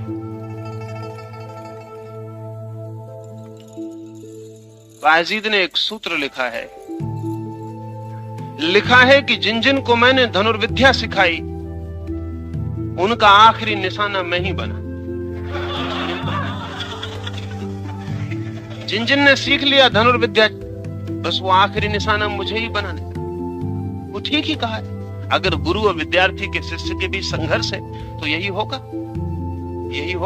कि गुरु विद्यार्थी को इसलिए तैयार कर रहा है कि कल विद्यार्थी उसको हटाए। ये सारी जिंदगी एक संघर्ष है दूसरे को हटाने के लिए, और सब तरफ दुश्मन है, कोई मित्र नहीं।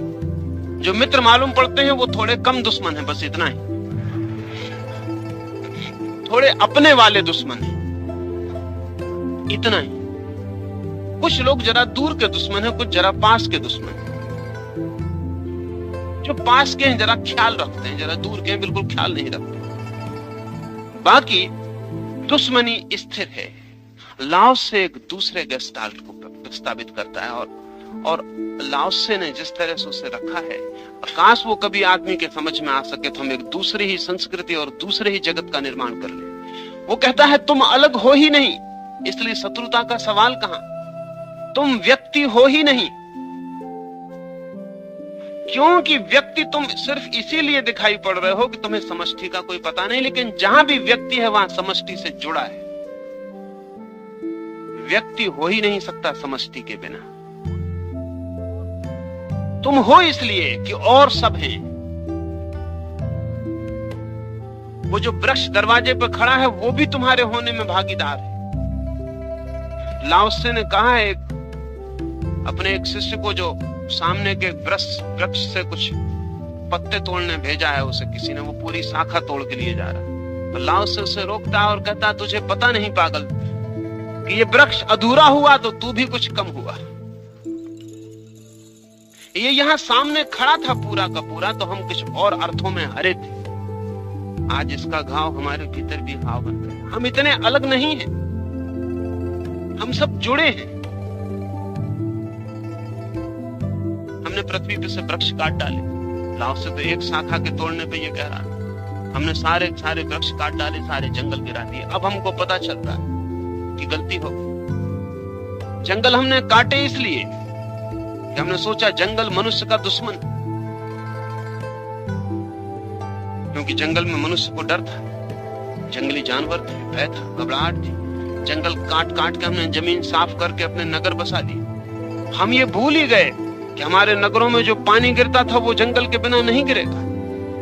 हमारे नगरों पर जो हवाएं बहती थी वो जंगल के बिना नहीं बहेंगी। हमारे नगरों पर जो शीतलता छा जाती थी वो बिना जंगलों के नहीं छाएगी। कि हम जंगल सब काट डालेंगे तो नगर हमारे सब उजड़ जाएंगे। अब आज सारे यूरोप में मूवमेंट, आंदोलन है, और वो आंदोलन इसलिए है कि वृक्ष अब न काटे जाएं। एक पत्ता भी काटना सख्त जुर्म है, क्योंकि आदमी गिर जाएगा अगर वृक्ष गिर गए। तो लाओस से 2500 साल पहले एक डाल के टूटने पर कहता है कि तुझे पता नहीं पागल, हम कुछ कम हो गए। वो वृक्ष हमारा हिस्सा था, हमारे अस्तित्व का।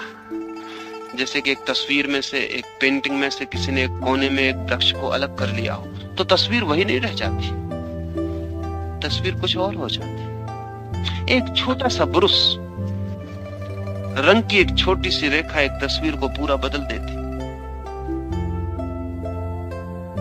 जरा सा इशारा, अगर हमने जरा सा एक वृक्ष एक पेंटिंग में से निकाल लिया तो पेंटिंग वही नहीं रह जाती, क्योंकि टोटल उसका समग्र रूप और हो जाता है, सारा संबंध बदल जाता है।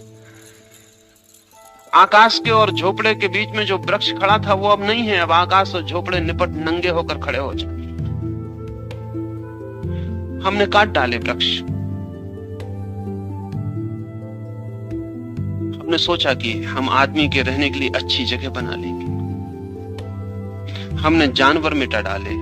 हमने कुछ जानवरों की जातियां बिल्कुल समाप्त कर दी। अब इकोलॉजी से जो मूवमेंट चलता है, इकोलॉजी कहलाता है, उसका कहना है कि हमने जो जो चीज कमी कर ली है उस सब का परिणाम आदमी को भोगना पड़ रहा है। जंगल में जो पक्षी गीत गाते हैं वे भी हमारे हिस्से, और जिस दिन जंगल में कोई पक्षी गीत नहीं गाएगा उस दिन हम प्रकृति का जो संगीत है उसमें एक व्याघात उत्पन्न कर रहे हैं। उस व्याघात के बाद हमारे चित्त उतने शांत न रह जाएंगे जितने उस संगीत के साथ, पर हमें ख्याल नहीं आता क्योंकि बड़ा है। आदमी बहुत छोटे अपने घर में अपने कोने में जीता है, उसे पता नहीं कि आकाश में बादल चलते हैं अब या नहीं चलते, वृक्षों पर फूल आते हैं कि नहीं आते, वसंत में पक्षी गीत गाते हैं कि नहीं गाते। पिछले 3 वर्ष पहले इंग्लैंड में एक किताब छपी, द साइलेंट स्प्रिंग, मौन वसंत। पिछले 3 वर्ष पहले इंग्लैंड के वसंत में अचानक हैरानी का फर्क आ गया। लाखों पक्षी अचानक वसंत के मौसम में वृक्षों से गिरे और मर गए। लाखों, ढेर लग गए रास्तों पर पक्षियों के। पूरा वसंत मौन हो गया और बड़ी मुश्किल हुई कि क्या हुई, क्या बात हो गई। रेडिएशन पर इंग्लैंड में जो प्रयोग चलते थे और एटॉमिक एनर्जी के जो प्रयोग चलते थे उनकी कुछ भूल चूक से वैसा हुआ। लेकिन इंग्लैंड उस वसंत के बाद फीका हो गया। अब इंग्लैंड में वैसा वसंत नहीं आएगा कभी। गाने वाले पक्षियों का बड़ा हिस्सा एकदम समाप्त हो गया, उसको रिप्लेस करना मुश्किल है। लेकिन अगर वैसा वसंत ना आएगा तो हम सोचेंगे क्या हमें फर्क पड़ता है, हमारी दुकान में क्या फर्क पड़ेगा, हमारे दफ्तर में क्या फर्क पड़ेगा। नहीं पक्षी गाएंगे। काश जिंदगी इतनी अलग अलग होती, इतनी अलग अलग नहीं है। वहां सब संयुक्त है, सब जोड़ा है। अरबों प्रकाश वर्ष दूर भी अगर कोई तारा नष्ट हो जाता है तो इस पृथ्वी पे कुछ कमी हो जाती है। अगर कल चांद मिट जाए तो इस पृथ्वी पे फर्क हो जाए। आपके सागर में लहरें न उठेंगी। आपकी स्त्रियों का मासिक धर्म अव्यवस्थित हो जाएगा, वो 28 दिन में नहीं आएगा। फिर वो चांद की वजह से 28 दिन में आता। सब कुछ और हो जाएगा। एक छोटा सा अंतर और सारी चीजों की स्थिति बदल जाती है। लाओस से कहता था कि चीजें जैसी हैं उन्हें वैसा रहने दो, स्वीकार करो वो साथी है। विपरीत को भी मत हटाओ। जो बिल्कुल दुश्मन मालूम पड़ता है उसे भी बसा रहने दो, उसे भी बसा रहने दो, क्योंकि प्रकृति का जाल गहन है, रहस्यपूर्ण है। भीतर सब चीजें जुड़ी हैं। तुम्हें पता नहीं तुम एक हटा के क्या उपद्रव कर लोगे। अब जब इकोलॉजी की चर्चा सारी दुनिया में चलनी शुरू हुई है और समझ बढ़ी है आदमी की, तो ऐसा पता चलना शुरू हुआ कि हम कितनी तरह से जुड़े हुए हैं। कहना बहुत मुश्किल है, बहुत मुश्किल है कहना कि हम कितनी तरह से जुड़े हुए हैं। उदाहरण के लिए, अगर हम जंगलों को काट डालते हैं, वृक्षों को हटा लेते हैं, तो वृक्ष जो हमारे लिए जीवन का तत्व इकट्ठा करते हैं वो विलीन हो जाते हैं। वृक्ष सूरज की किरणों को रूपांतरित करते हैं, उसको इस योग्य बनाते हैं कि वो हमारे शरीर में जाके पच जाए। सीधी सूरज की किरण हमारे शरीर में नहीं पच पाएगी। वृक्ष उसे पी के ट्रांसफॉर्म करते हैं और हमारे भोजन के योग्य बनाते हैं। वृक्ष जमीन से मिट्टी को खींचते हैं और भोजन निर्मित कर देते हैं। आप कभी सोचते भी नहीं कि सब्जी आप खा रहे हैं, वो जिन वृक्षों ने उसे निर्मित किया है, अगर वो निर्मित न करते तो नीचे सिर्फ मिट्टी का ढेर होता। वो मिट्टी का ढेर सब्जी बन गई, वो सब्जी बन के आपके पचने के योग्य हो गई। आप पूरे 24 घंटे अपने श्वास को बाहर फेंक रहे हैं और ऑक्सीजन को पचा रहे हैं और कार्बन डाइऑक्साइड को बाहर निकाल रहे हैं। वृक्ष सारी कार्बन डाइऑक्साइड को पी के ऑक्सीजन को बाहर निकाल रहे हैं। अगर पृथ्वी पे वृक्ष कम हो जाएंगे तो आप कार्बन डाइऑक्साइड बाहर निकालेंगे, ऑक्सीजन कम होती जाएगी रोज रोज। एक दिन आप पाएंगे जीवन शांत हो गया, क्योंकि ऑक्सीजन देने वाले वृक्ष कट गए। लाओसे को तो पता भी नहीं था ऑक्सीजन का। लाओत्से को पता भी नहीं था कि वृक्ष क्या कर रहे हैं, फिर वो कहता है कि चीजें सब जुड़ी हैं, तुम अकेले नहीं हो, और जरा भी तुमने हेर फेर किया तो तुम में भी हेर फेर हो जाए।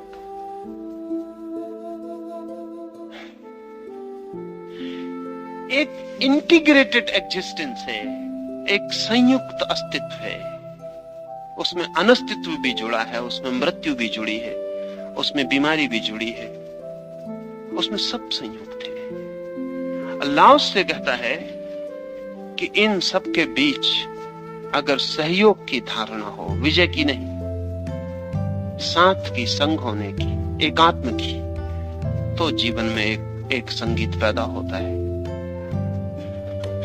वही संगीत ताओ है, वही संगीत धर्म है, वही संगीत रित है। लगता है ऐसा कि इकोलॉजी की समझ हमारी जितनी बढ़ेगी, लाओत्से के बाबत हमारी जानकारी गहरी होगी, क्योंकि जितना हमें पता चलेगा चीजें जुड़ी हैं, उतना ही हमें बदलाहट करने की जल्दी छोड़नी पड़ेगी। अब अभी मैं देख रहा था कि सिर्फ 60 वर्षों में, आने वाले 60 वर्षों में, जिस मात्रा में हम समुद्र के पानी पर तेल फेंक रहे हैं, 1000 तरह से, फैक्ट्रियों के जरिए, जहाजों के जरिए, जिस मात्रा में हम समुद्र के सतह पर तेल फेंक रहे हैं, 60 वर्ष अगर इसी तरह जारी रहा तो किसी युद्ध की जरूरत ना होगी। सिर्फ वो तेल समुद्र के पानी पर फैल के हमें मृत कर देगा, क्योंकि समुद्र का पानी सूर्य की किरणों को लेकर कुछ जीवन तत्व पैदा करता है, जिनके बिना पृथ्वी पर जीवन असंभव हो जाएगा। वो नवीनतम खोज है।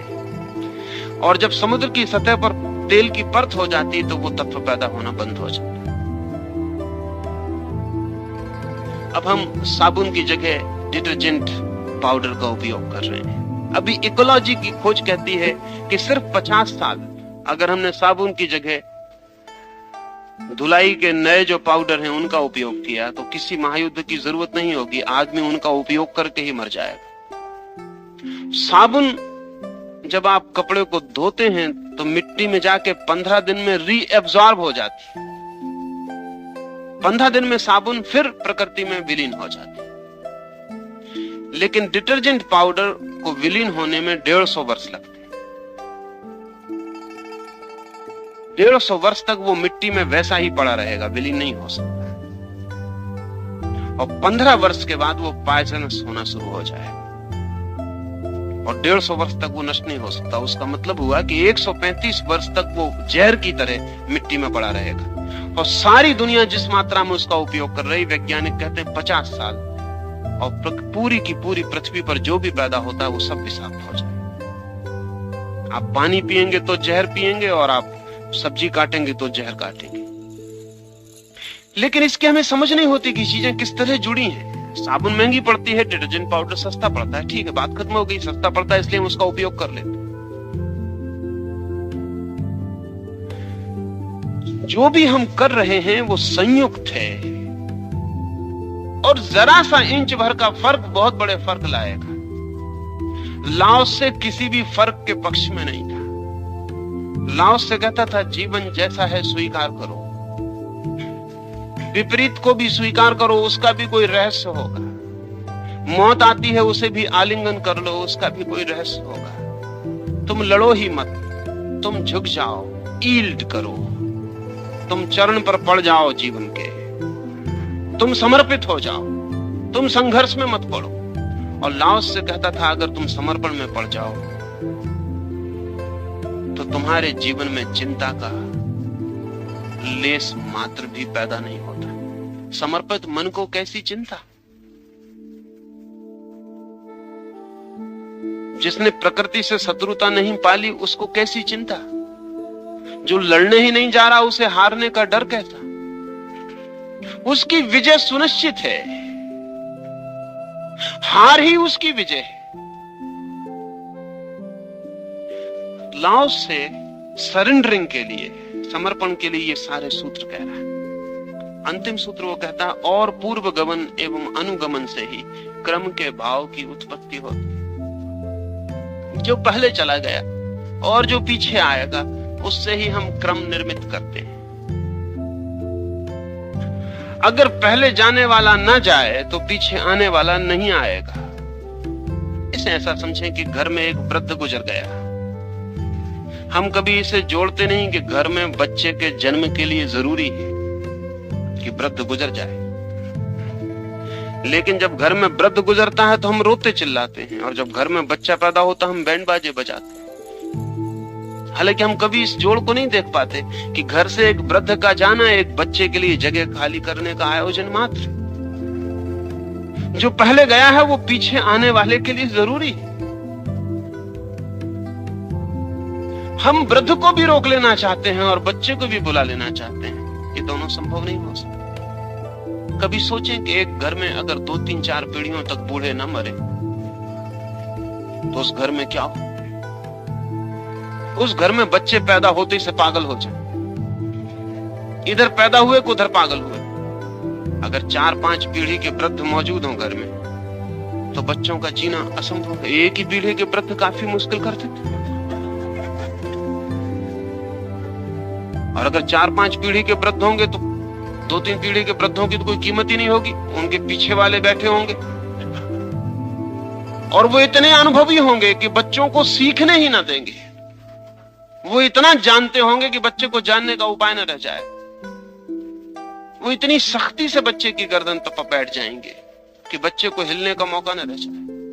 बच्चे पैदा होते से ही पागल हो जाएंगे। वृद्ध का विदा होना जरूरी है ताकि बच्चे आ सके, और बच्चे आएंगे तो वृद्ध विदा होते रहेंगे। लाओस से कहता है सब क्रम बंधा हुआ है। इधर जवानी आती है तो बचपन का जाना जरूरी है, इधर बुढ़ापा आता है तो जवानी का जाना जरूरी है। और ये सब संयुक्त है। हम इसमें भी हिस्से बांट लेते हैं और हम कहते हैं इतना हमें पसंद है ये बच जाए, जवानी बच जाए। बनटसा बूढ़ा जब हो गया, कोई बनटसा से पूछा है कि क्या ख्याल है तुम्हारे अब? तो बनटसा ने बहुत हैरानी की बात की। बनटसा ने कहा जब मैं जवान था तो मैं सोचता था सदा जवान रह जाऊं। बूढ़ा होकर मुझे पता चला कि परमात्मा ने जवानों पर शक्ति देके व्यर्थ ही शक्ति को गमाया। इतनी ताकत बूढ़ों को दी होती तो अनुभव के साथ मजा आ जाता। जवानों को देके बिल्कुल गैर अनुभवी लोगों को ताकत देके व्यर्थ गमा दिए।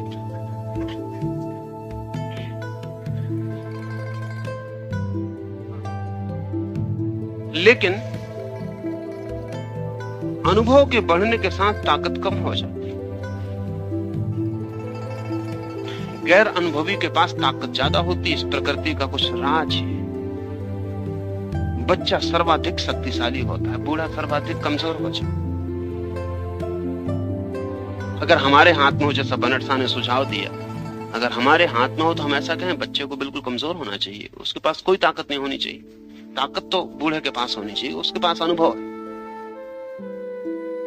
लेकिन कोमल गैर अनुभवी बच्चे के पास ताकत है फैलने की, बढ़ने की, विकसित होने की, और अनुभवी बूढ़े के पास कोई ताकत नहीं।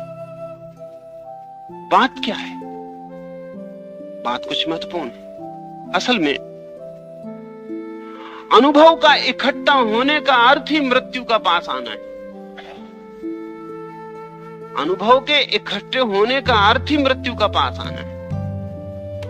अनुभव के इकट्ठे होने का अर्थ है कि जीवन का काम पूरा हो गया, अब आप विदा होते हैं। और जब जीवन का काम पूरा हो गया, विश्वविद्यालय से बाहर निकलने का वक्त आ गया, जीवन के विश्वविद्यालय से, तो आपके पास ताकत की कोई जरूरत नहीं। कब्र में जाने के लिए किसी ताकत की कोई जरूरत नहीं, आप चले जाएंगे। गैर अनुभवी के लिए ताकत की जरूरत है, क्योंकि अनुभव बिना ताकत के नहीं मिल सकेगा। भूल चूक करनी पड़ेगी, भटकना पड़ेगा, गिरना उठना पड़ेगा। गैर अनुभवी के पास ताकत है, अनुभवी के पास कोई ताकत नहीं, क्योंकि अब उसे भूल चूक भी नहीं करनी पड़ती। अब उसको पक्का बंधा हुआ रास्ता मालूम, वो उसी पे चलता है। वो लीक इधर उधर नहीं हिलता, वो भूल नहीं करता, वो झंझट में नहीं पड़ता, वो सदा ठीक ही करता है। उसको ज्यादा ताकत की भी जरूरत नहीं है। बच्चे के पास ज्यादा ताकत है, क्योंकि ये पूरा विस्तार अनुभव का खुला पड़ा है, अभी सीखने उसे जाना है। तो गैर अनुभवी के पास ताकत है क्योंकि अनुभव के लिए ताकत की जरूरत है। अनुभवी के पास ताकत नहीं, क्योंकि अनुभवी के लिए मृत्यु के सिवा और कुछ शेष नहीं बचा है। पर जीवन के इस क्रम को हम उल्टाने की बहुत कोशिश करते हैं। हम कोशिश करते हैं कि बेटे को हम अनुभव दे दें, उसके समय के पहले अनुभव दे दें, उसके अनुभव के पहले हम अपना अनुभव उसे दे दें। वो कभी संभव नहीं हो पाता, वो कभी संभव नहीं हो सकता है, क्योंकि हमें ख्याल नहीं प्रकृति की जो अपनी लयबद्ध व्यवस्था है, जिसमें एक क्रम है, जिसमें पहले गया हुआ पीछे आने वाले से जुड़ा है, जिसमें पीछे आने वाला पहले जाने वाले से जुड़ा है, लेकिन हमें उसका कोई बोध नहीं।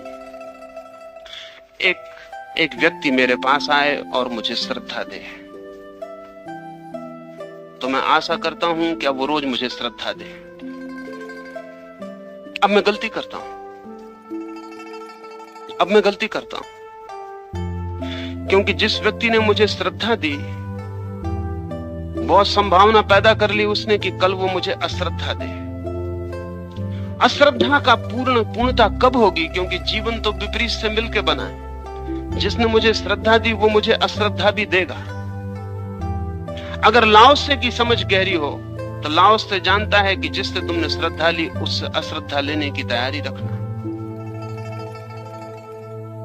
लेकिन हम, जिसने हमें श्रद्धा दी उससे हम और श्रद्धा रखने की तैयारी रखते हैं, तब हम कठिनाई में पड़ते हैं। और जिसने हमें अश्रद्धा दी उससे हम अपेक्षा रखते हैं और अश्रद्धा देगा, हालांकि वो अपेक्षा भी इतनी ही गलत है। जिसने हमें अश्रद्धा दी वो आज नहीं कल हमें श्रद्धा देने की तैयारी करेगा, क्योंकि विपरीत संयुक्त है।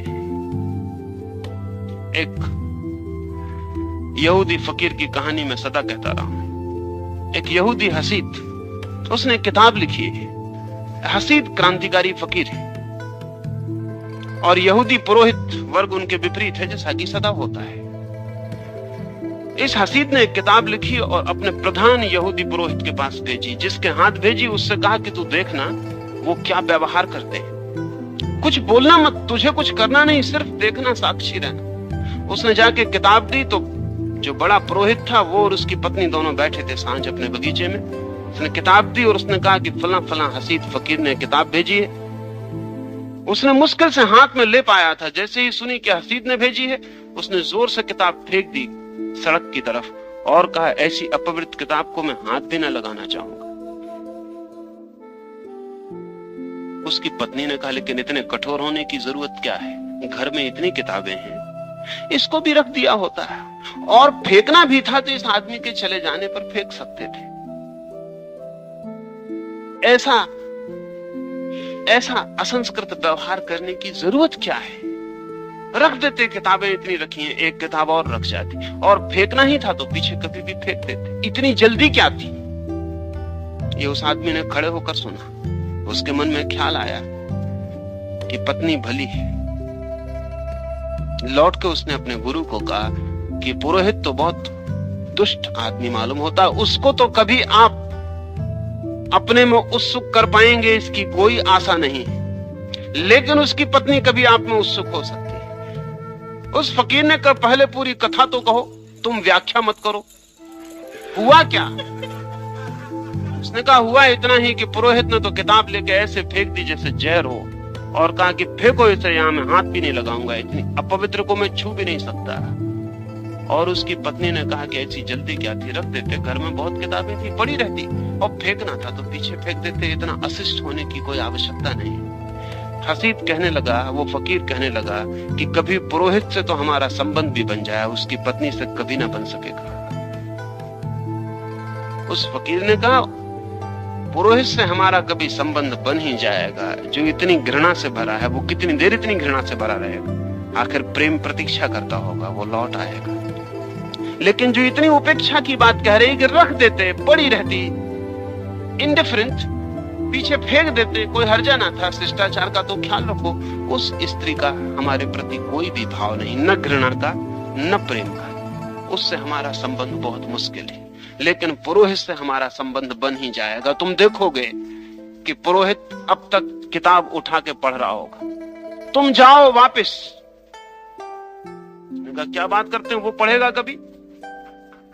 तुम वापस जाओ, तुम व्याख्या मत करो, तुम जाके फिर देखो। लौट को उसने देखा द्वार बंद है, खिड़की से झांका, पुरोहित वो किताब लेके पढ़ रहा। जीवन ऐसा है, उसमें जो गाली दे जाता है वो प्रेम करने की क्षमता जुटा के ले जाता है, उसमें जो प्रेम प्रकट कर जाता है वो गाली देने की क्षमता जुटा के ले जाता है। विपरीत संयुक्त है। जो आदर करता है वो अनादर करने की क्षमता इकट्ठी करने लगता है, जो अनादर करता है वो क्षमा मांगने के लिए उत्सुकता इकट्ठी करने लगता है। अगर कोई जीवन को ऐसा देख पाए तब न मित्र मित्र, न शत्रु न शत्रु। तब चीजें एक विराट पैटर्न में, एक विराट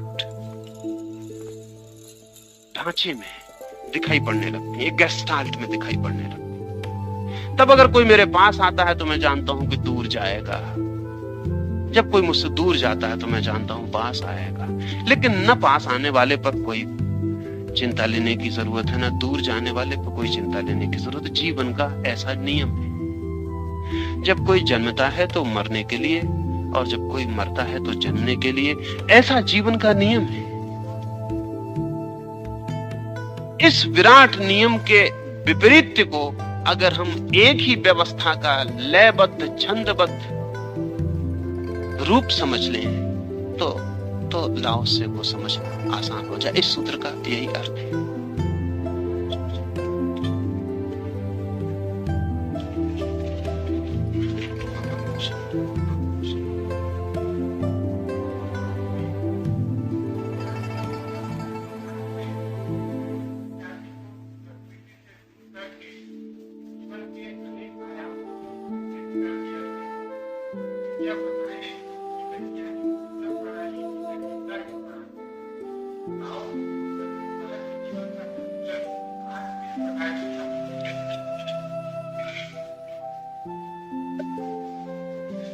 संतुलन स्थापित करने की बात नहीं है। लाओसे और आधुनिक विज्ञान के बीच संतुलन स्थापित करने की बात नहीं है। लाओसे की दृष्टि अगर ख्याल में आ जाए तो बिल्कुल ही नवीन विज्ञान का जन्म होगा, बिल्कुल नए विज्ञान का जन्म होगा। लाओसे की दृष्टि पर एक नए ही विज्ञान का जन्म होगा, क्योंकि पूरे जीवन की दृष्टि ही और है। अरस्तु के आधार पर जो विज्ञान विकसित हुआ है वो विज्ञान बहुत अधूरा, अज्ञानी है। उसने जीवन के इतने छोटे से हिस्से को समझने की कोशिश की है और पूरे हिस्से को छोड़ दिया है। कहना चाहिए वो बचकाना है, चाइल्डिश है। उसने समग्र को देखने का कोई प्रयास अभी तक नहीं किया है, लेकिन अभी तक कर भी नहीं सकता था। अब उसे करना पड़ेगा। अणु शस्त्र के खोज लेने के बाद, अणु ऊर्जा के विकास के बाद विज्ञान को अपनी पुरानी समस्त आधारशिलाओं पर पुनर्विचार करने को मजबूर हो जाना पड़ा। क्यों? क्योंकि अगर विज्ञान जैसा अभी तक बढ़ रहा था अब कहे कि हम ऐसे ही आगे बढ़ेंगे तो सिवाय मनुष्य जाति के अंत के कुछ और रास्ता नहीं। तो विज्ञान को अपनी पूर्व धारणाओं को फिर से सोचना पड़ रहा है कि कहीं कोई बुनियादी भूल है, कहीं कोई गलती हो रही है कि हम इतनी मेहनत करते हैं और परिणाम बुरे आते हैं। चेष्टा हम इतनी करते हैं जिसका कोई हिसाब नहीं और परिणाम विपरीत आते हैं। सारे श्रम का फल दुख ही होता है। तो विज्ञान को अपनी पूर्ण धारणाओं पर पुनः विचार करना पड़ रहा है और उसमें जो भूल कभी पकड़ में आएगी वो अरस्तु के साथ हो गई भूल है। और तब जीवन के साथ संघर्ष का विज्ञान नहीं, जीवन के साथ सहयोग का विज्ञान। अब इसमें फर्क होंगे, सारी आधारशिला बदल जाएगी। जीवन के साथ संघर्ष का विज्ञान सोचता ही विनाश करने की भाषा में। समझ लें, उदाहरण लें तो जल्दी आसानी हो जाए।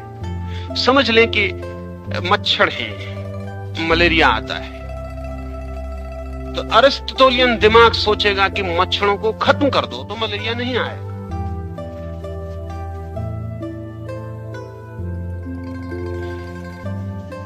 विनाश की भाषा फौरन ख्याल में आएगी, मच्छरों को नष्ट कर दो, मलेरिया नहीं आएगा।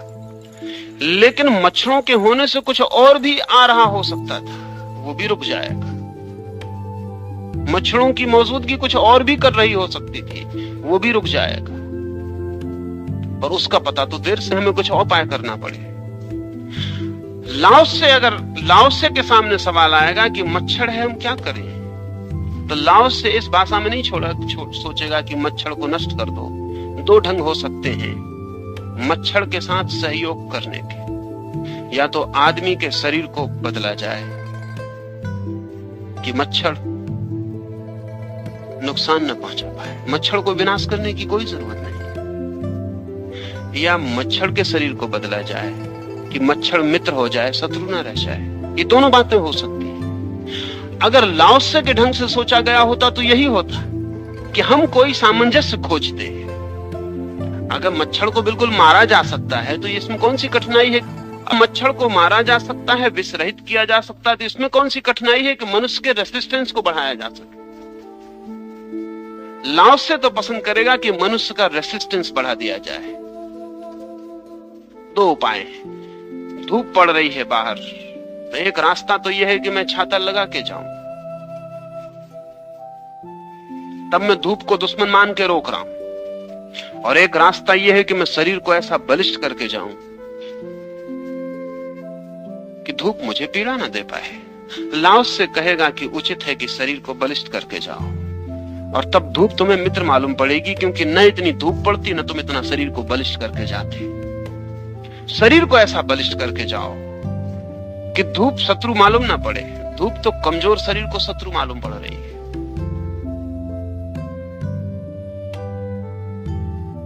ये जो हमारा हम जिस ढंग से सोचते हैं उस पर निर्भर करता है कि हम कोई सहयोग का मार्ग खोजें, जीवन और हमारे बीच सहयोग स्थापित हो। संघर्ष अंततः हमें आत्मघात में ले जाएगा, क्योंकि संघर्ष हम कहां तक करेंगे? जो भी संघर्ष की भाषा यह है कि जो भी हमें नुकसान पहुंचाता हुआ मालूम पड़े उसे समाप्त करो। अगर हम मच्छरों को समाप्त करते हैं और कल हमें लगता है कि चीनी हमें नुकसान पहुंचाते मालूम पड़ते हैं, तो हम उन्हें क्यों समाप्त ना करें? परसों हमें लगता है कि भारतीय नुकसान पहुंचाते मालूम पड़ते हैं, हम उन्हें समाप्त क्यों ना करें? जो भाषा है युद्ध की वो सब जगह लागू होगी। जो भी नुकसान पहुंचाता मालूम पड़ता है उसे समाप्त करो। अमेरिका सोचे रूस को समाप्त करो, रूस सोचे अमेरिका को समाप्त करो। लेकिन एटॉमिक खोज के बाद रूस और अमेरिका दोनों के दिमाग में एक बात साफ हो गई कि समाप्त करने की भाषा अब न चलेगी, क्योंकि अब कोई भी किसी को समाप्त करे तो इस आशा में नहीं कर सकता कि हम बचेंगे। हाँ, 10 मिनट का फर्क पड़ेगा समाप्त होने में, बस इससे ज्यादा फर्क नहीं पड़ेगा। जो शुरू करेगा वो 10 मिनट बाद समाप्त होगा, जो आक्रामक होगा वो 10 मिनट बाद समाप्त होगा, जो डिफेंसिव होगा वो 10 मिनट पहले समाप्त हो जाए। लेकिन घोषणा करने को भी वक्त नहीं मिलेगा कि हम जीत गए। तब रूस और अमेरिका के मस्तिष्क में भी पिछले 10 वर्षों में निरंतर एक ख्याल आया है कि सहयोग की भाषा में सोचें। संघर्ष की भाषा का अब कोई अर्थ नहीं है। साथी होकर कोएग्जिस्टेंस की भाषा में सोचें, सह अस्तित्व की भाषा में सोचें। मगर आदमी ही सह अस्तित्व की भाषा में सोचे तो नहीं होगा। सह अस्तित्व की पूरी भाषा, फिर हम प्रकृति की तरफ भी वही भाषा होनी चाहिए, फिर बीमारियों की तरफ भी वही भाषा होनी चाहिए, फिर हर चीज की तरफ वही भाषा होनी चाहिए। लाओसे की भाषा सह अस्तित्व की भाषा है समग्र के प्रति। और ऐसा नहीं हो सकता कि हम कहें कि हम सिर्फ फला आदमी के प्रति हमारा सह अस्तित्व का भाव, बाकी में हम संघर्ष जारी रखेंगे। ये नहीं हो सकता, क्योंकि अगर हमने बाकी के साथ संघर्ष जारी रखा तो हम तलाश रखेंगे मौके की कि कभी इस आदमी को भी समाप्त कर दें तो झंझट से मुक्त हो जाए। नए विज्ञान का जन्म होगा लाओसे की समझ के अनुसार। और लाओसे की समझ जो है, अगर ठीक से हम समझें तो लाओसे का मतलब होता है पूरब का मस्तिष्क, द ईस्टर्न माइंड। लाओसे की समझ का अर्थ होता है पूर्वीय मन, पूरब के सोचने का ढंग ये है। अरस्तु का मतलब होता है पश्चिम के सोचने का ढंग। इसे ऐसा अगर हम कहें, पश्चिम के सोचने के ढंग का अर्थ होता है तर्क, पूरब के सोचने का ढंग का अर्थ होता है अनुभूति। एक विज्ञान अब तक जो खड़ा हुआ है वो ऑब्जेक्टिव है, वस्तु की खोजबीन से खड़ा हुआ है। लाओत्से के साथ, योग के साथ, पतंजलि और बुद्ध के साथ कभी कोई विज्ञान खड़ा होगा तो वो मनुष्य के मन की खोज से होगा, वस्तु की खोज से नहीं। संतुलन नहीं हो पाएगा, समन्वय भी नहीं हो पाएगा। हाँ, लाओत्से का विज्ञान अगर निर्मित होना शुरू हो जाए तो आधुनिक विज्ञान जो आज तक विकसित हुआ है उसमें धीरे धीरे आके सिर्फ ये एक टुकड़ा है। अनुभूति का विज्ञान विराट होगा, उसमें ये टुकड़ा समाविष्ट हो सकता है और समाविष्ट होकर ये अपनी सार्थकता पा लेगा। समाविष्ट होकर इसका जो जो दंश है वो नष्ट हो जाएगा, इसमें जो जो मूल्यवान है वो उभर आएगा। और पश्चिम में बहुत लक्षण दिखाई पड़ने शुरू हो गए जिनसे साफ होता है कि कई तरफ से हमला शुरू हुआ है। लाओत्से कई तरफ से प्रवेश करता है। लाओत्से का मतलब पूरब। अब जैसे कि अमेरिका का एक वास्तुशिल्पी आर्किटेक्ट है राइट, उसने जो नए मकान बनाए हैं, उसके नए मकान की जो सारी योजना है वो ये है कि मकान ऐसा होना चाहिए कि वो आसपास के जमीन के टुकड़े, आसपास के पहाड़ के टुकड़े, आसपास के वृक्षों से पृथक ना हो, उनका एक हिस्सा हो। तो अगर राइट मकान बनाएगा और एक बड़े वृक्ष आ जाएगा तो वृक्ष को नहीं काटेगा, मकान को काटेगा। कहेगा मकान आदमी के हाथ की बनाई चीज, ये कट सकता है।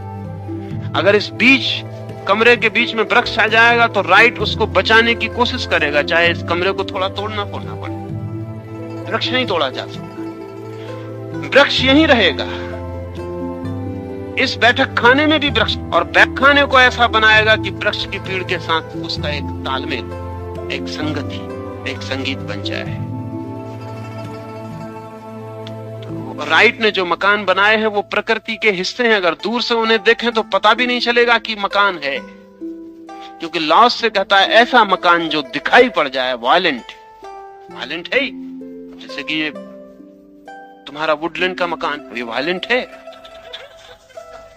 अगर 26 मंजिल ऊंचा मकान जाएगा तो वृक्ष कहां रह जाएंगे, पहाड़ कहां रह जाएंगे, आदमी कहां रह जाएगा, वो सब खो जाएगा, मकान नंगा खड़ा हो जाएगा, बेतुका, उसका कोई एग्जिस्टेंस नहीं होगा। वो वृक्ष उसको छाते हों, पहाड़ उससे स्पर्श करते हों, नदियां उसके पास आवाज करती हों, आदमी उसके पास से गुजरे तो ऐसा ना लगे कि मकान दुश्मन है। आदमी उसके पास से गुजरे तो नाचीज ना हो जाए, ऐसा ना लगे कि कीड़ा मकोड़ा है।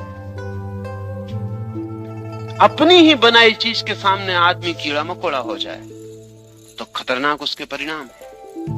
तो राइट जो मकान बनाता है वो मकान ऐसे हैं कि उन मकानों में बगीचे भीतर चले जाएंगे, लान भीतर प्रवेश कर जाएगा, छतों पर वृक्ष हो जाएंगे, घास पास उग आएगी तो उसको उखाड़ के नहीं फेंका जाएगा। मकान ऐसा होगा कि जैसे प्रकृति में अपने आप दिया ऊपर से, जैसे वृक्ष उगते हैं ऐसा मकान भी उगा है। राइट का बहुत प्रभाव हुआ है अमेरिका में, उस यूरोप में, क्योंकि उसके मकान में एक और ही सौंदर्य है, उसके मकान की छाया में एक और ही रस है। उसके मकान में बैठना प्रकृति से टूटना नहीं है, प्रकृति में ही होना है। तो हजार रास्तों से पश्चिम के मन में लाओसियन ख्याल प्रवेश कर रहे हैं, हजार रास्तों से। नया कवि है तो नया कवि तुक नहीं बांध रहा है, व्याकरण की चिंता नहीं कर रहा है, क्योंकि लाओ कि उन्होंने व्याकरण की फिक्र की हो। और जब बादल गरजते हैं तो तुमने कभी सुना कि वो कोई तुक बांधते हो? फिर भी उनका अपना एक छंद है, छंदहीन छंद। तो सारे पश्चिम पर, सारी दुनिया पर काव्य उतर रहा है जो छंदहीन है, जिसमें एक आंतरिक लय है लेकिन ऊपरी बिठाव नहीं, जिसमें तुकबंदी नहीं है, मात्रा नहीं है, शब्दों की तौल नहीं है, लेकिन फिर भी भीतर एक बहाव, एक प्रवाह, एक धारा है, और उस धारा में एक संगीत है। पश्चिम में चित्रकार चित्र बना रहे हैं,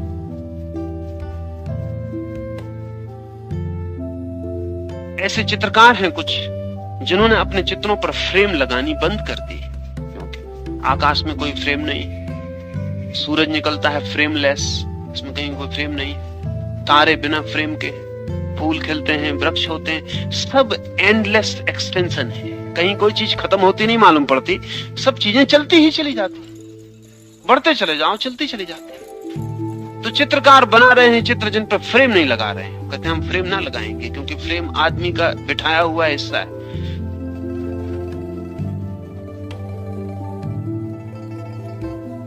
चित्र के भीतर सब आ जाना चाहिए ऐसा भी जरूरी नहीं। लाओ त्से के अनुसार पेंटिंग पैदा हुई थी चीन में, ताओ चित्रकला अलग ही चित्रकला है, क्योंकि लाओ त्से जैसा आदमी जब भी होता है तो उसकी दृष्टि को लेकर सब दिशाओं में, उन चित्रों का मजा ही और था। उन चित्रों में फ्रेम नहीं है, उन चित्रों में चीजें शुरू और अंत नहीं होती।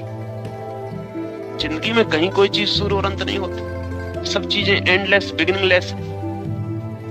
सिर्फ हम जो चीजें बनाते हैं वो शुरू होती और अंत होती।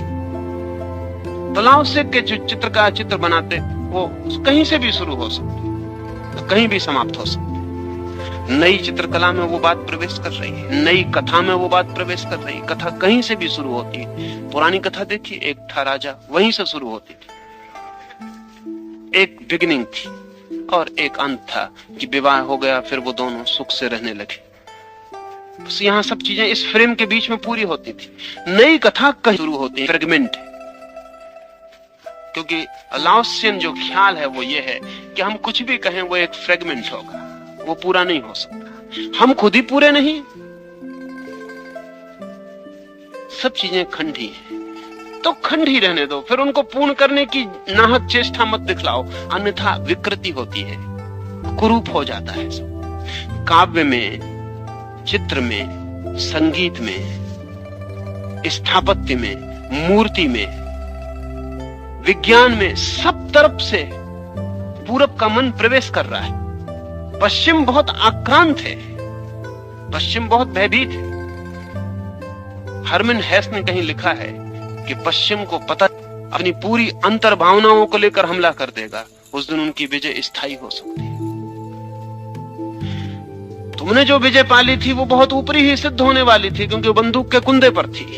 लेकिन अगर कभी पूरब अपने पूरे अनुभव को, जो उसने हजारों वर्षों में पाला है, लेकर हमला करेगा, निश्चित ही उसका हमला भी और तरह का होगा, क्योंकि अनुभूति हमला नहीं करती, चुपचाप न मालूम किस कोने से प्रवेश कर जाती। वो प्रवेश कर रही है। पश्चिम आक्रांत है और पश्चिम को यह बात रोज रोज अनुभव हो रही है कि उसके मापदंड हिल रहे हैं। उसने जो तय किया था वो कपरा है, और पूरब बड़े जोर से जैसे आकाश भाभी गए, क्योंकि पश्चिम की पूरी पकड़ ठीक से हम समझें तो बहुत ऊपरी है, सुपरफिशियल है, सतह पर है, और सतह पर है इसीलिए पश्चिम जल्दी सफल हो सकता। पूरब की सारी पकड़ इतनी आत्मगत और गहरी है कि जल्दी सफल नहीं हो सकता। ध्यान रहे, मौसमी फूल 4 महीने में लग जाते हैं, 2 महीने में लग जाते हैं। स्थायी फूल लगाने हो तो वर्षों लगते हैं। पूरब की पकड़ गहरी है, इसलिए बहुत हजारों वर्ष लगते हैं, तब कहीं पूरब की एक आध धारणा विजय पाती है। पश्चिम की धारणाएं बहुत ऊपरी, 100 वर्ष में एक धारणा विजय पा सकती और अस्त हो सकती, लेकिन पूरब प्रतीक्षा कर सकता है। पूरब बहुत प्रतीक्षा कर सकता है। पूरब की अंतरतम प्रज्ञा है, द इनर मोस्ट विजडम, जो सारभूत है पूरब का, वो लाओ त्से में छिपा है। संतुलन नहीं होगा, समन्वय नहीं होगा। लाओ त्से की धारणा पर एक नए विज्ञान का जन्म हो सकता है, और जल्दी होगा, क्योंकि बहुत सी बातें हैं जो कि आपके ख्याल में एकदम से नहीं आ सकती। जैसे यूक्लिड की ज्योमेट्री पश्चिम का आधार थी अब तक। सारे विज्ञान के नीचे जो गणित का फैलाव था वो यूक्लिडियन था। और कोई सोच भी नहीं सकता था कि नॉन यूक्लिडियन ज्योमेट्री उसको बदल देगी। कब यूक्लिडियन ज्योमेट्री बिल्कुल लाओसियन है, कोई जानता नहीं कि वो लाओसियन, वो बिल्कुल लाओसियन। यूक्लिड कहता है दो समानांतर रेखाएं कहीं नहीं मिलती। नॉन यूक्लिडियन ज्योमेट्री कहती है कि दो समानांतर रेखाएं मिली ही हुई हैं। लाओसियन सूत्र जो है ना, मिली ही हुई है। तुम्हारे खींचने की कमजोरी है कि तुम आखिर तक नहीं खींचते, अन्यथा वो मिल जाएंगी। तुम खींचे चले जाओ, एक वक्त आएगा वो मिल जाएंगी। तुम बहुत निकट देखते हो, दूर नहीं देखते, लेकिन दूर निकट का हिस्सा है। और अब स्वीकार करना पड़ रहा है कि अगर कोई भी तरह की दो समानांतर पैरेलल रेखाएं अंतहीन बढ़ाई स्ट्रेट लाइन नहीं हो सकता। कैसे होगा? एक वर्तुल है, उसका हम एक टुकड़ा तोड़ें तो वो घुमा ही हुआ होगा, स्ट्रेट नहीं हो सकता। नॉन यूक्लिडियन ज्योमेट्री कहती है कि सब स्ट्रेट लाइन भी किसी बड़े वर्तुल का हिस्सा है। कितनी ही सीधी रेखा खींचो, अगर तुम दोनों तरफ खींचते चले जाओगे बड़ा वर्तुल निर्मित हो जाए। और अब स्वीकार करना पड़ रहा है कि वो बात ठीक है, क्योंकि इस पृथ्वी पर हम कोई भी सीधी भी रेखा खींचे, चूंकि पृथ्वी गोल।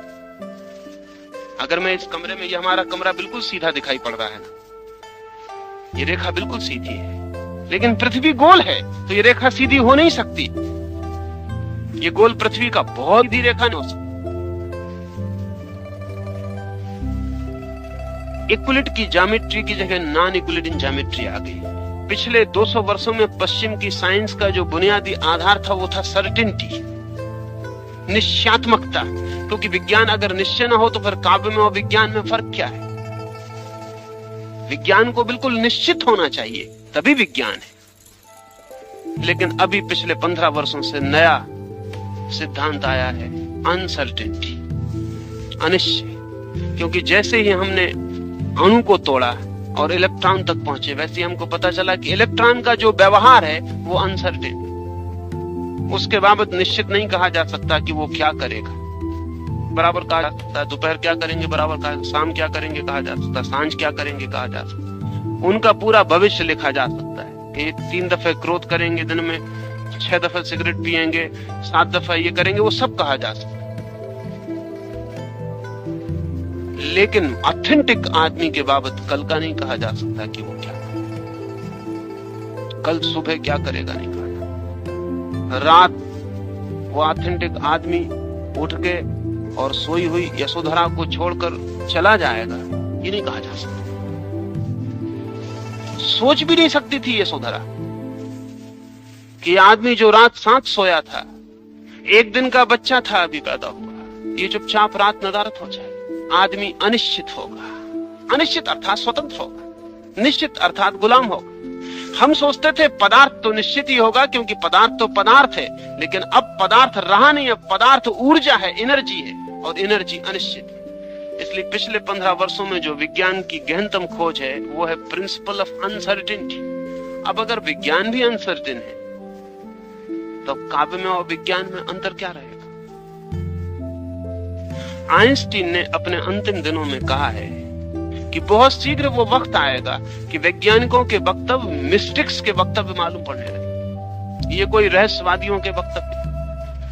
और एडिंगटन ने अपनी संस्मरणों में लिखा है कि जब मैंने सोचना शुरू किया था तो मैं अब विचार और वस्तु में बड़ा फर्क है, और वैज्ञानिक कहे कि जगत एक विचार जैसा मालूम पड़ता है, वस्तु जैसा नहीं। तो फिर जिन ऋषियों ने कहा कि जगत एक ब्रह्म, कुछ फर्क रहा? जिन ऋषियों ने कहा जगत एक आत्मा है, जगत एक चैतन्य है। तो अगर एडिंगटन कहता है, गणितज्ञ वैज्ञानिक कहता है कि जगत एक विचार जैसा मालूम पड़ता है, वस्तु जैसा नहीं, तो एडिंगटन के वक्तव्य में और ऋषियों के वक्तव्य में फासला नहीं रह जाता। विज्ञान जगह जगह से टूट रहा है, उसका घर गिर रहा है, और ये सदी पूरे होते होते विज्ञान का भवनवादी नहीं, समन्वय नहीं होगा दोनों के बीच, ये खंड तो टूटेगा और गिरेगा, और विराट का अभ्युदय इसके भीतर से हो सकता है, होना चाहिए, होने की पूरी संभावना है।